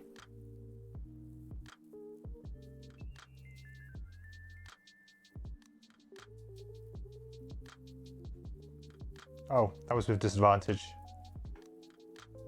Oh. Dodged.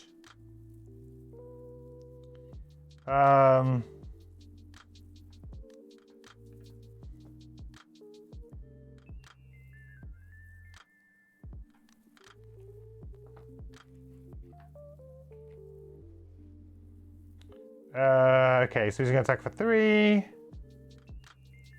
So 3. Doesn't really make a difference, so we have to get rid of a card.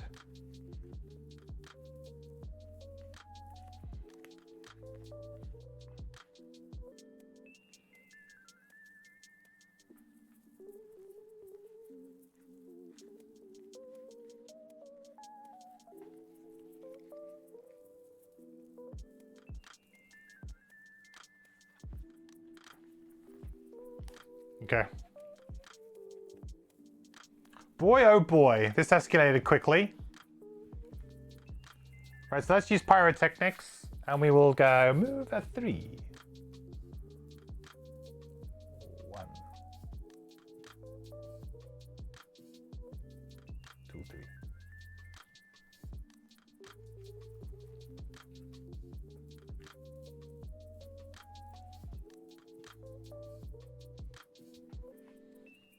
Get a bless. Very nice. And then we will ball catcher. So we'll create a 7 damage trap there.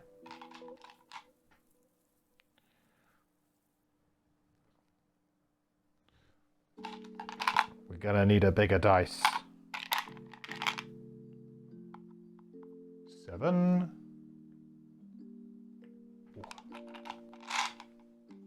Quite a pickle, yes. Yes, indeed. Unfortunately, the Deep Wraith is not long for this world, it appears. But you know, this scenario is a weird one. It's so quick. You know, I'm sure if I'd played a little bit better, I probably could have finished this even faster.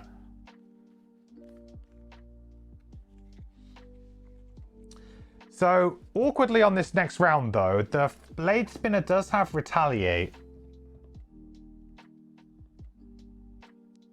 So if I don't kill it, I guess we're burning another card. Seems good, right?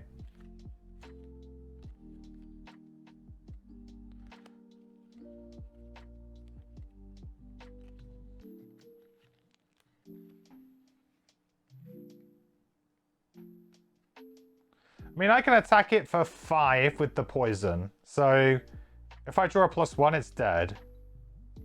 Seems pretty reasonable, right? I really needed trophies. I guess this scenario, just you're not going to get trophies because of the way it kind of ends up being.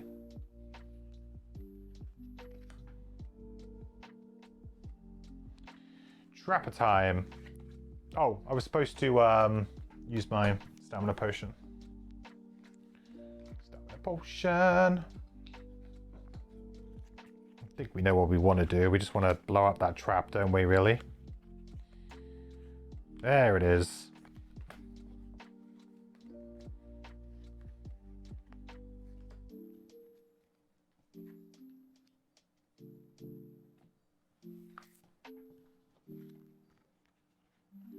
Uh, 45.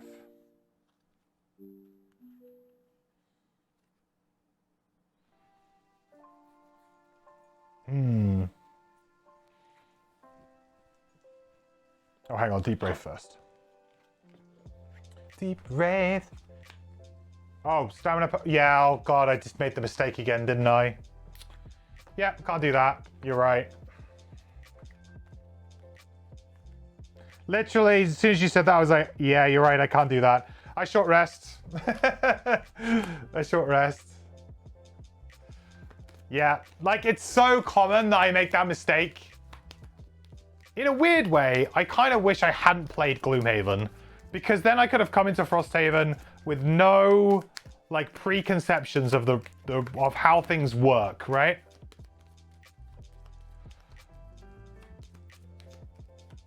Because Stamina Potion has changed so much since the very first printing. And to be like, here, it's Stamina Potion. I almost wish they called it, like, something else. I know that's kind of weird, but... like... I actually kind of wish that they would call certain things different things now, because they've changed them so much. I mean, they get, like, Stamina Potion has gone through 2 nerfs in its time.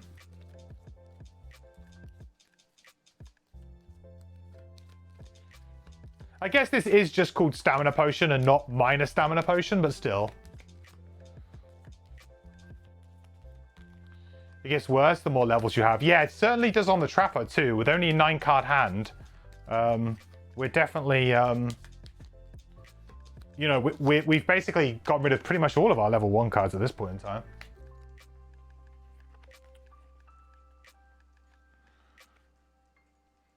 Well, that means I can go earlier, actually, than that 45 initiative, but I've done it now, I guess, but...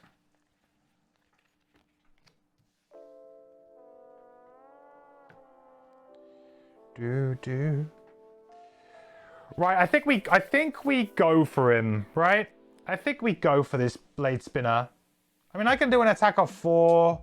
With the poison, it's 5. I'm feeling lucky today. He's immune to wound, right?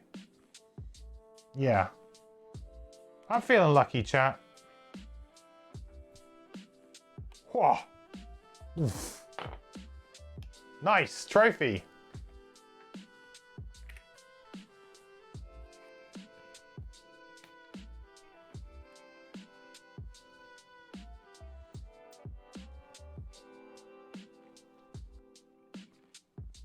Considering there is major healing, there should be major for stamina. Was it just called healing potion, or was it called minor healing potion originally? In this printing? I'll have a quick look. Kind of curious.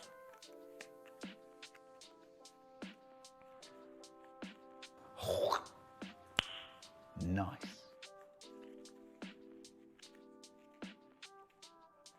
It's just called healing. Yeah. So I guess it could be a major stamina. So there was healing, major healing. So I guess it could also just be stamina, major stamina.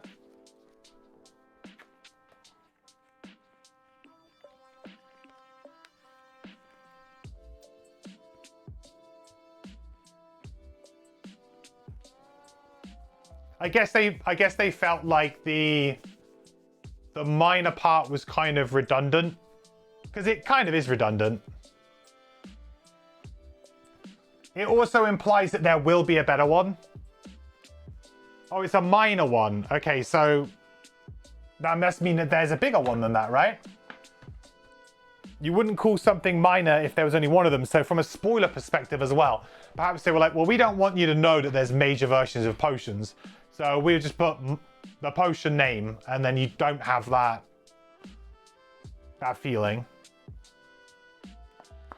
I think I'm just going to get this loot.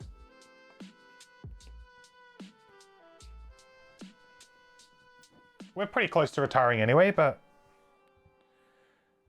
Resources for the cause. 2 metal. Nice.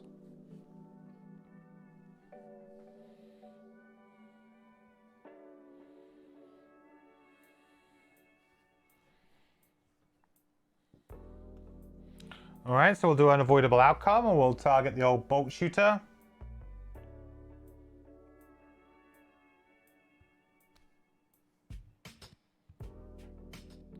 So that was 4, and then the trap. Well, it's definitely dead.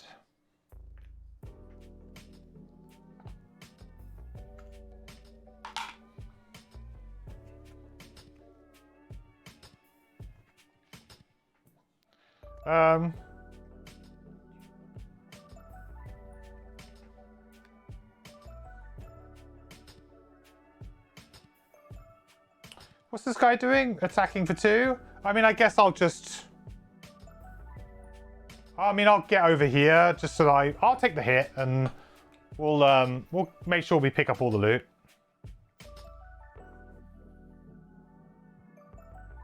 Yeah, this scenario is a bit odd, I have to say. Like, it's been really, really easy. I'd be interested to know if it's hot. I mean, at 3 and 4, I guess they would have been... So the doors would have had higher health.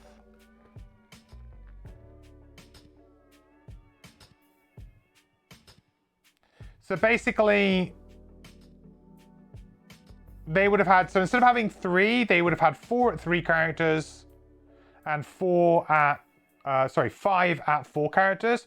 5 is like maybe a little bit difficult to do in 1 attack, but certain characters can kind of do 5. You can attack for like 4 and try and with advantage to get that +1, right? So still feels like you probably at 4 characters, you probably could have killed the doors immediately. And this scenario is really not that scary. In fact, the only difference between 3 and 4... 2, 3, and 4, is that at 3 and 4 you get 1 more ruin machine gets introduced, and then this ruin machine would have been an elite, and potentially the blade spinner would have been elite. But that's it. So in theory, even at 4 player, if you could team up and just kind of kill the doors in the same way that I did, and just ignore the other enemies, just go straight to the doors, kill them, and do it at much the same kind of timing that I did, you are realistically having just as easy a time as I did on this scenario. But I guess you could use this scenario as a bit of a farming one, to farm the loot deck. I mean, there is an item in the loot deck, so this could have been a good one to farm. Just allow a couple of enemies to spawn, just keep killing them, getting loot tokens. But I've never really felt so far in Frosthaven the need to do that. I've never felt like my outpost economy is falling behind in a big way. I've always felt like it's kept up with everything that I've been doing. So it's just, yeah, it's just a little bit strange.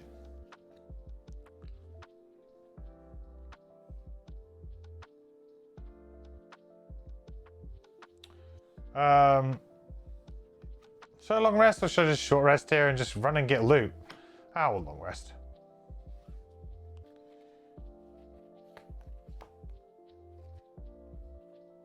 How much health does this guy have? 5.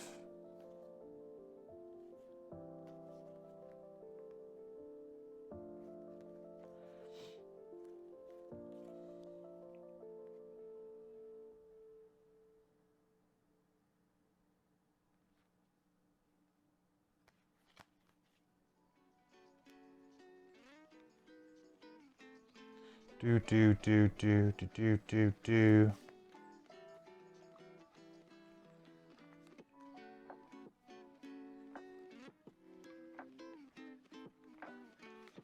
Guess I can kind of force him to walk through some traps maybe for some fun.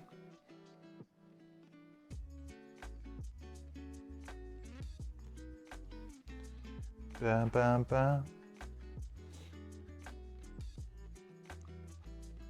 Got to get all the random items. Yeah. There's definitely something to do there, I think. But I just don't know. Like, do you really...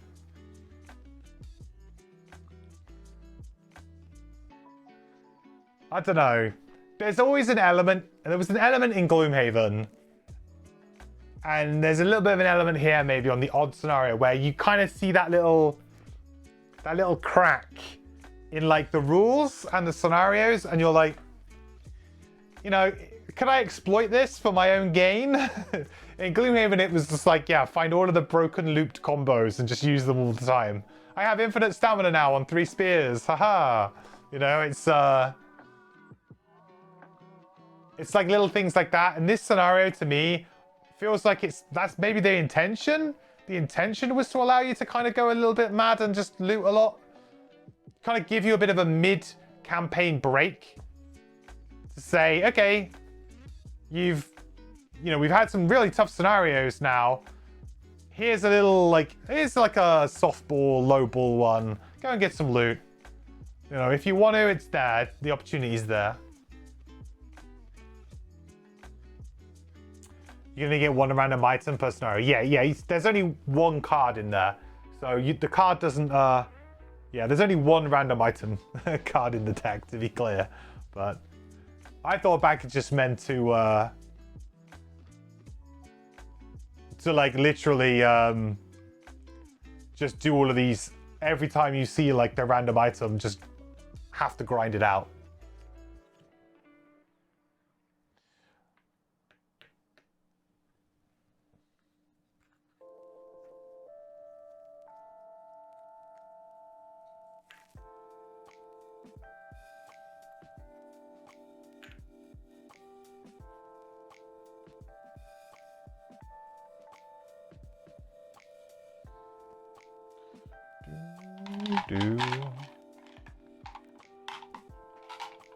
Okay. Traps. Traps.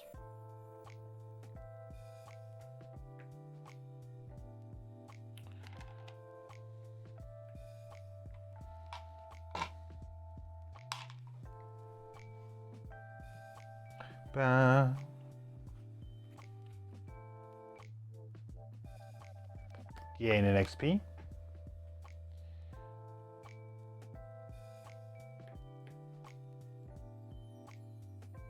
Muddle. Easy. Deep breath. Long resting. 2.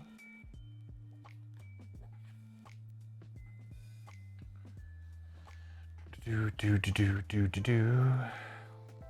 more with camouflage. Why not?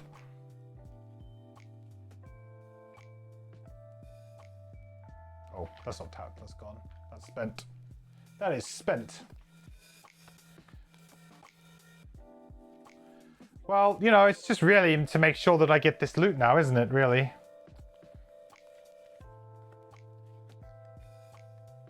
And I guess if I have any abilities that make XP, I should probably just keep doing it.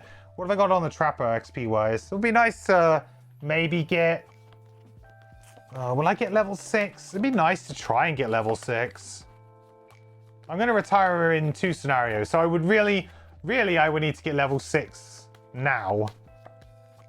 So even with the bonus XP, I'm nowhere close. I've got 3 XP so far. That's not going to cut it.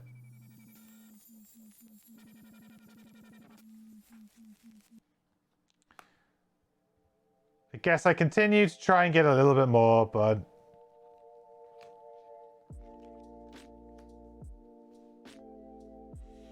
Would I say that Miser is completely free on this scenario in the sense that you never leave the room? It's automatically completed. Yes, that's how yeah.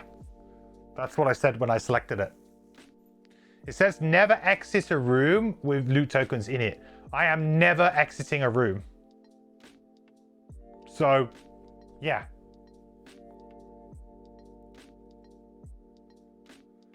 You missed it earlier. What was the trick here? Instantly kill the doors and just clean up. Yeah, so kill... On round 1, you want to kill door 2. Sorry, door A. On round 1, you want to kill door A. On round 2, You want to kill... This door needs to be dead.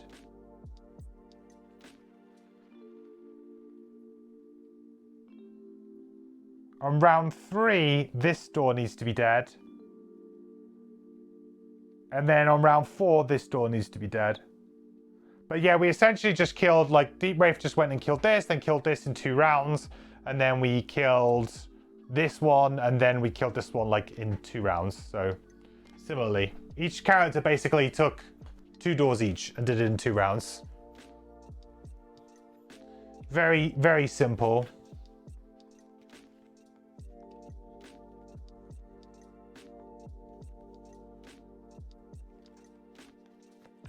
Yeah, I'm kind of at a loss here now. What do I do? Do I even bother getting XP, or do we just call it a day? Might be a good idea to just call it a day.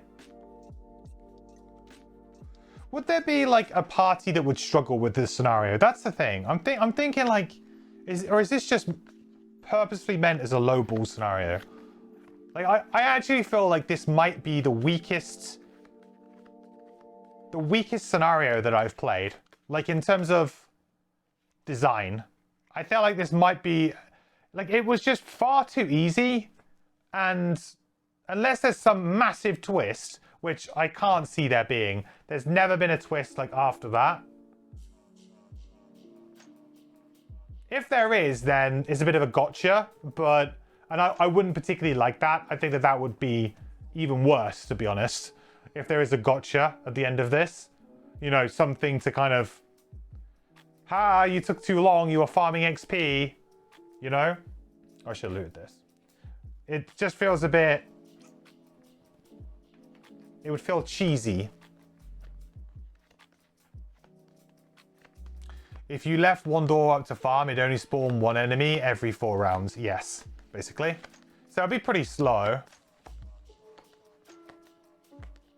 You think the scenario conclusion is sacred? Kind of, yeah, maybe. But it's just, I'm a bit confused by this scenario, because unless you were maybe a low-level party coming into it, but then the doors would have... It's almost as if the doors just needed to have more health. Like the door... The formula for working outdoors seems like it was just maybe a bit too nice to the players.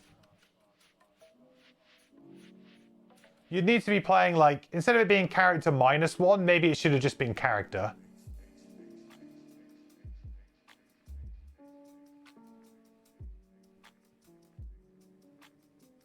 Maybe the Drifter with his first turn setup. Yeah, but then the Drifter just doesn't do that, right? This is the other thing that you may like or hate about Frosthaven, is that sometimes the best thing for the Drifter to do is not to play Crushing Weight, which seems ridiculous, but that can be the correct thing to do sometimes. Not play Crushing Weight and instead go and hit something. It doesn't feel great, but it kind of is. And I think that's like, and then obviously they're entrusting that the players might not just go and do the simple thing. I don't know. It's like, that would be a good example of how playing your character would have been detrimental to the scenario. Like playing your character how it's meant to be played, or functions, is detrimental.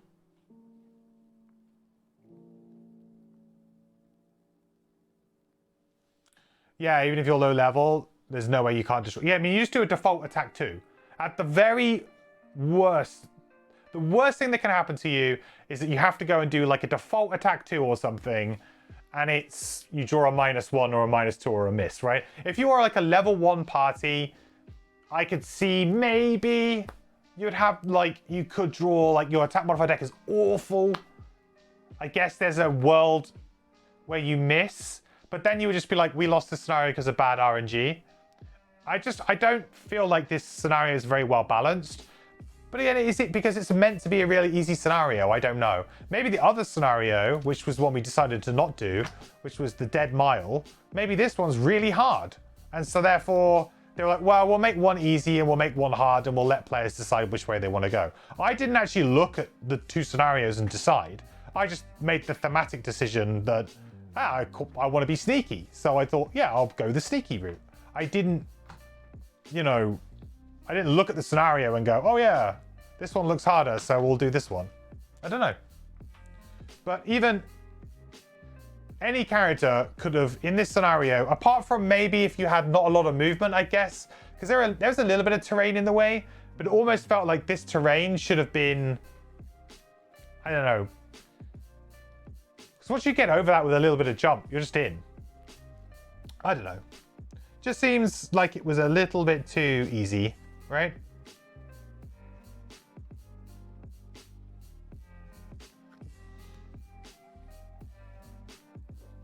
That's all.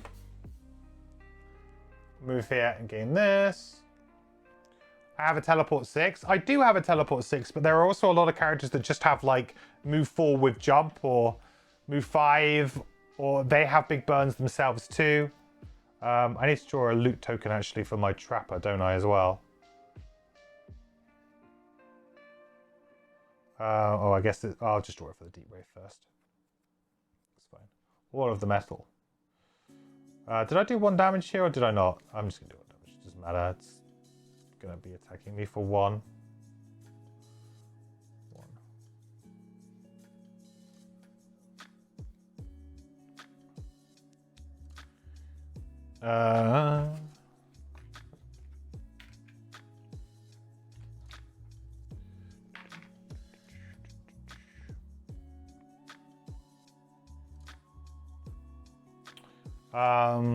Okay, I guess I'll just move, make a heal trap.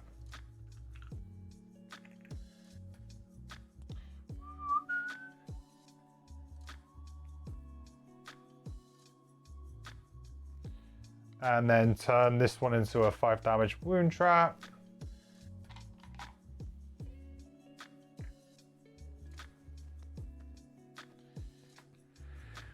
It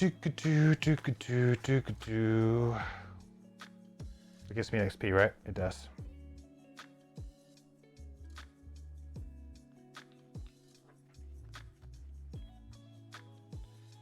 Trapper done. Next round. No, it's just like I could sit here and try and gain some more XP, but yeah. Is that really what I want to do?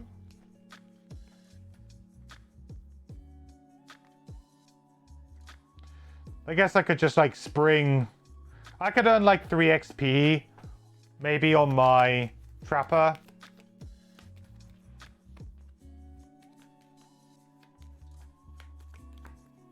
Seems reasonable. But yeah, I just don't, I felt like this scenario just needed to be tuned a little bit differently. But it's a bit odd to be talking about a Frosthaven scenario being too easy, because for the most part, they've got like the balance and the tuning absolutely correct.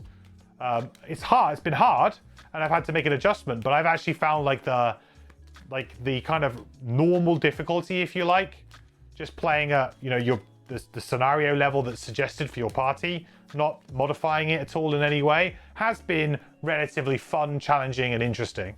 But the this scenario just seems to have missed the mark on that front.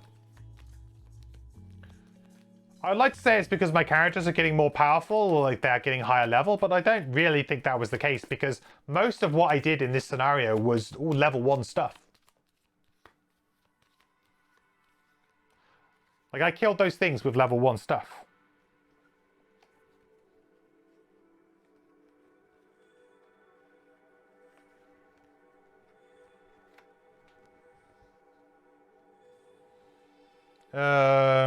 Yeah.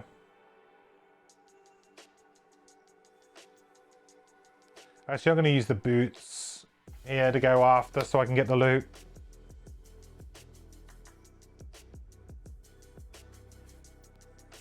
Alright, so we'll make this a 5 damage trap for 1 XP. I'm not going to change it over because this is the last round. So I guess this is an XP. Then I'll spring the traps. Boom. That gets me 2 XP.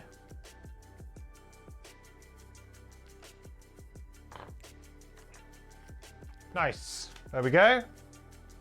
Simple.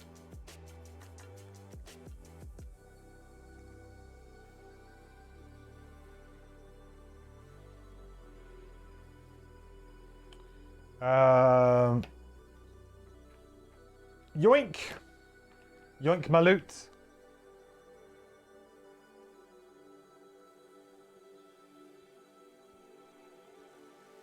One arrow vine. And that's it. Success.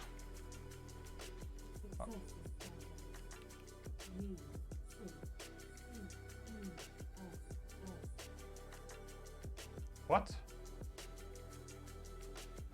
My Amazon device was just spelling that for me. Banner Spear and Bone Shaper don't have jumps, so it's kind of hard on them.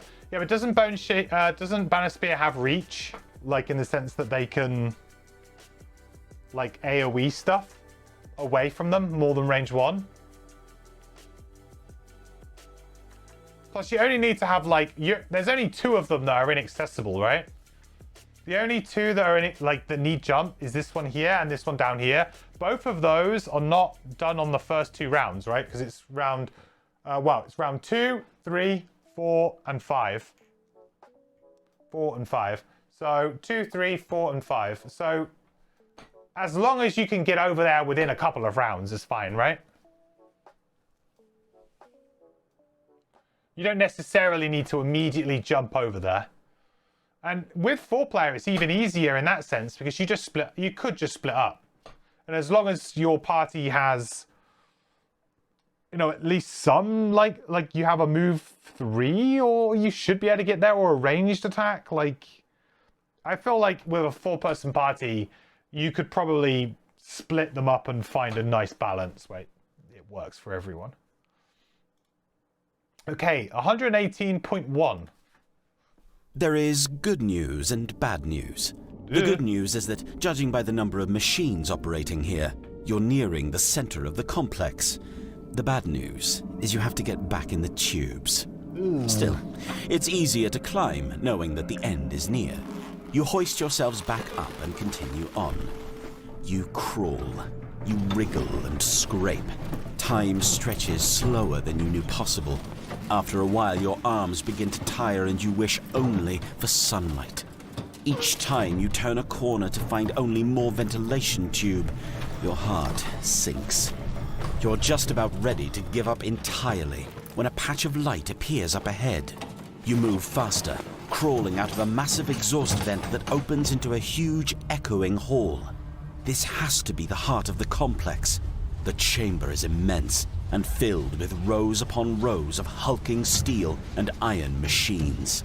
Furnaces, arms, pistons, wire and pipe. There is no doubt that this is the central chamber, and deep inside you can see its core. A raised platform overlooking the vast hall, and atop it, a single figure cloaked in shadow.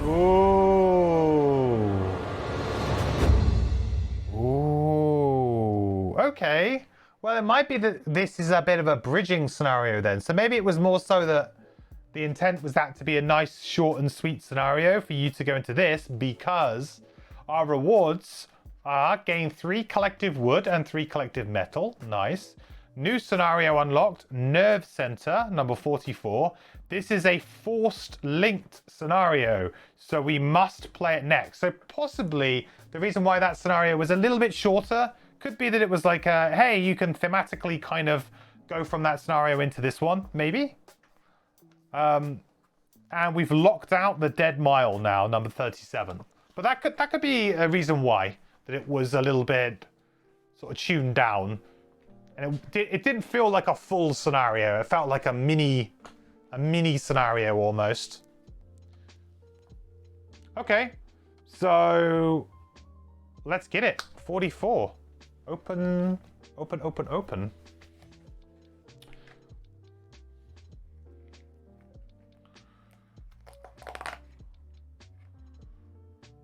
To-do. Nerve Center.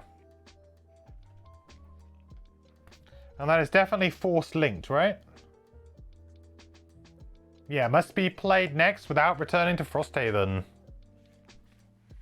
Well, I guess we know what we're doing next time, everybody. Guess what we know what next episode is. Cool. I do really like the story though in Frosthaven. It's been very enjoyable. Ooh, so we've got to do our success and everything. Success.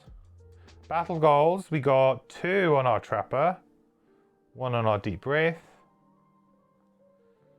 And then we just need to gain the collective stuff, don't we?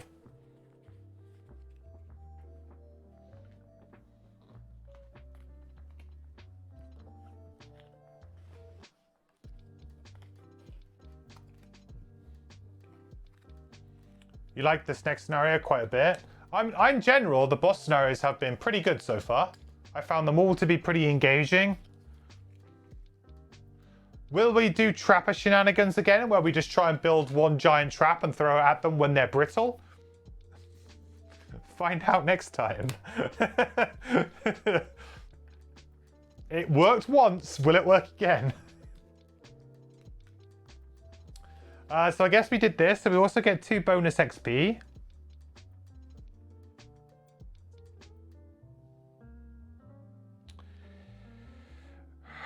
Okay. Yeah, it's gone back to being super laggy again.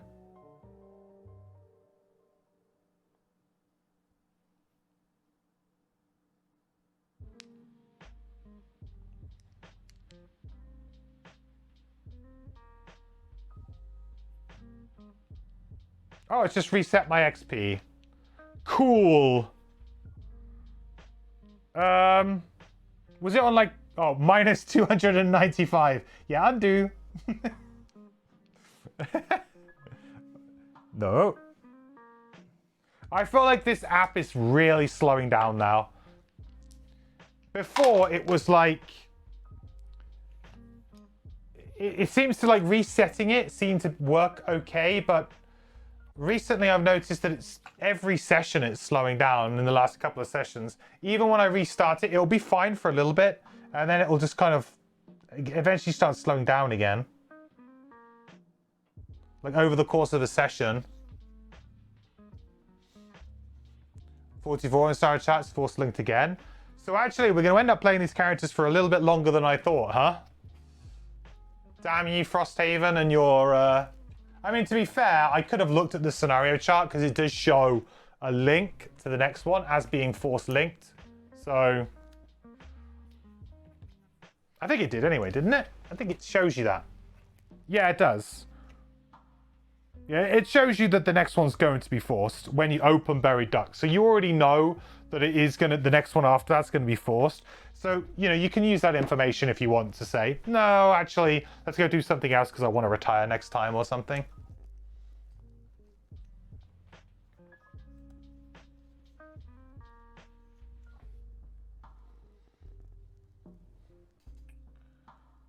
But yeah, that particular scenario was a little bit odd, I will say, just in terms of its balance, but maybe it was intentional, like as part of the story pacing, to be like, no, let's like have a little, like if we're going to be doing lots of linked ones, I mean, I don't know how long the next one's going to be, because obviously we sit in chat, so like I only really ever have time to do one scenario per stream.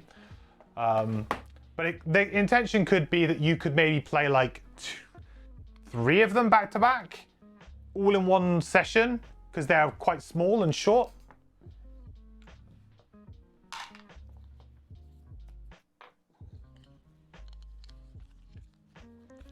Kind of like really ramp up the story.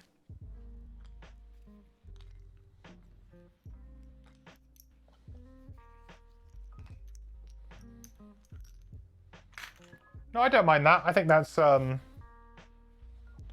good idea in general. It's a nice idea.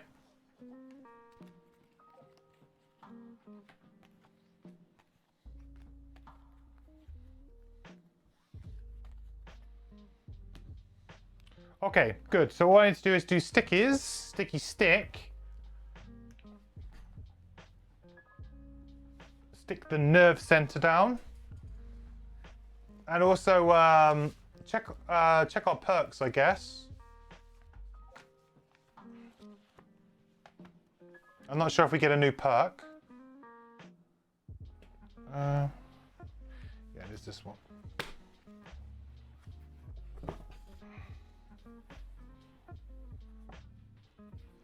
Do do do do.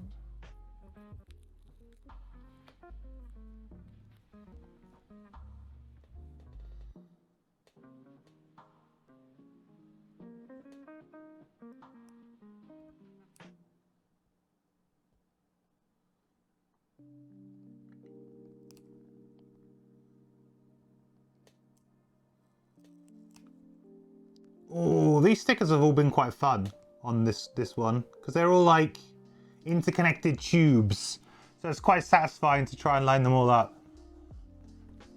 It's quite a nice little sticker.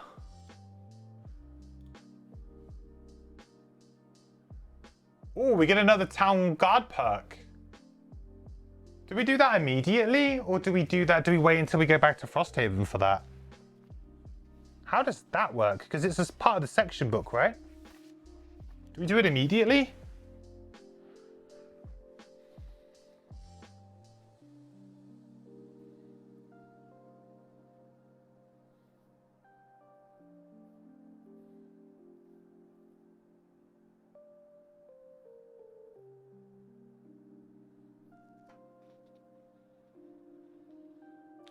Thematically, it makes a lot more sense to wait till my next Outpost phase. Yeah, it just seems like a bit odd to be...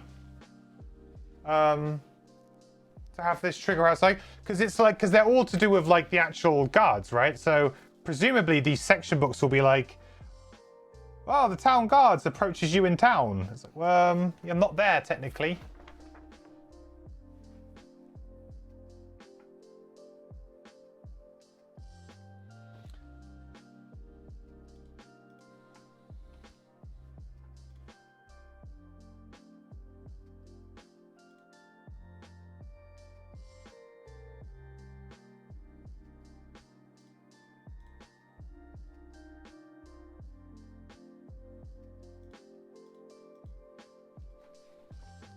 Right, did we get another perk point?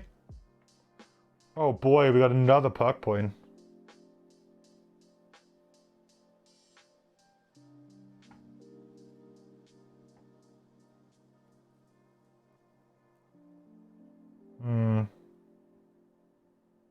Difficult one, this one. Probably just do that one again. I just kind of want more damage. I guess the thing with the thing with the Trapper is that most of the time we just kill things, regardless of what we draw. So I guess drawing utility things is probably better. I haven't really thought about this that much, but because in general we're drawing like an attack, we don't really care what we draw. It's like, yeah, we attack for 2 and we just want to blow up this trap that does like 6 or 8 damage. Like, is it better to not get the utility ones? Could be.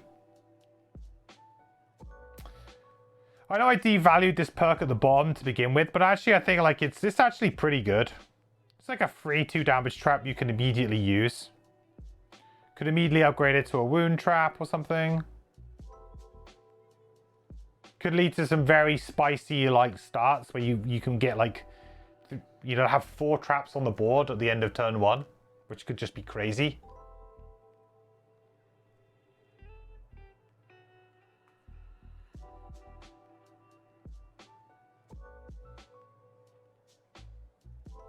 Sure.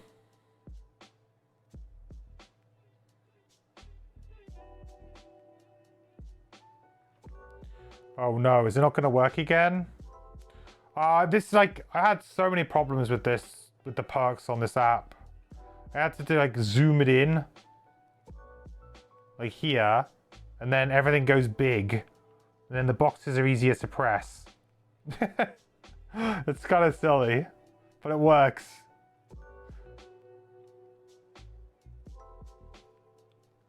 Alright, did we get a perk point here? We did also get a perk point here. I'm gonna have to zoom in again.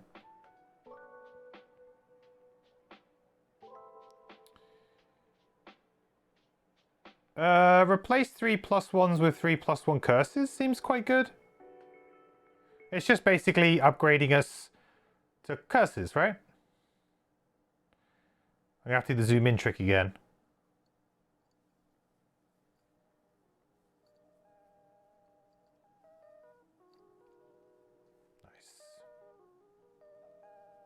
Zip.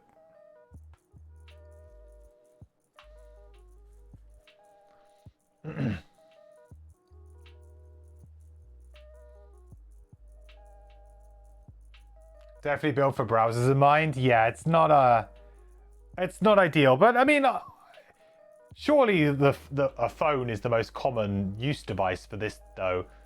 Are people really sat around like their table with a laptop? I mean, maybe they are. I don't know. I always feel like I would use like a laptop or a tablet, I guess. Tablet also would be fine. Did I get the +2 XP from the challenge? I did, yeah. Actually, did I do it on the Trapper? I can't remember if I did it on the Trapper. I might not have done it on the Trapper. I definitely did it on the Deep Wraith. It's fine. Trapper's not going to get there anyway. 275 is a high mark, but then we're not going to be able to retire for a while anyway. Sorry, we're not going to be able to level up for a while anyway because we're not going back to Frosthaven for a while now. I think still, yeah. That's the blessing from Cowhead. That's the blessing from. Isaac, at this point, can we get your approval to add an additional attack modifier deck for allies in the digital version?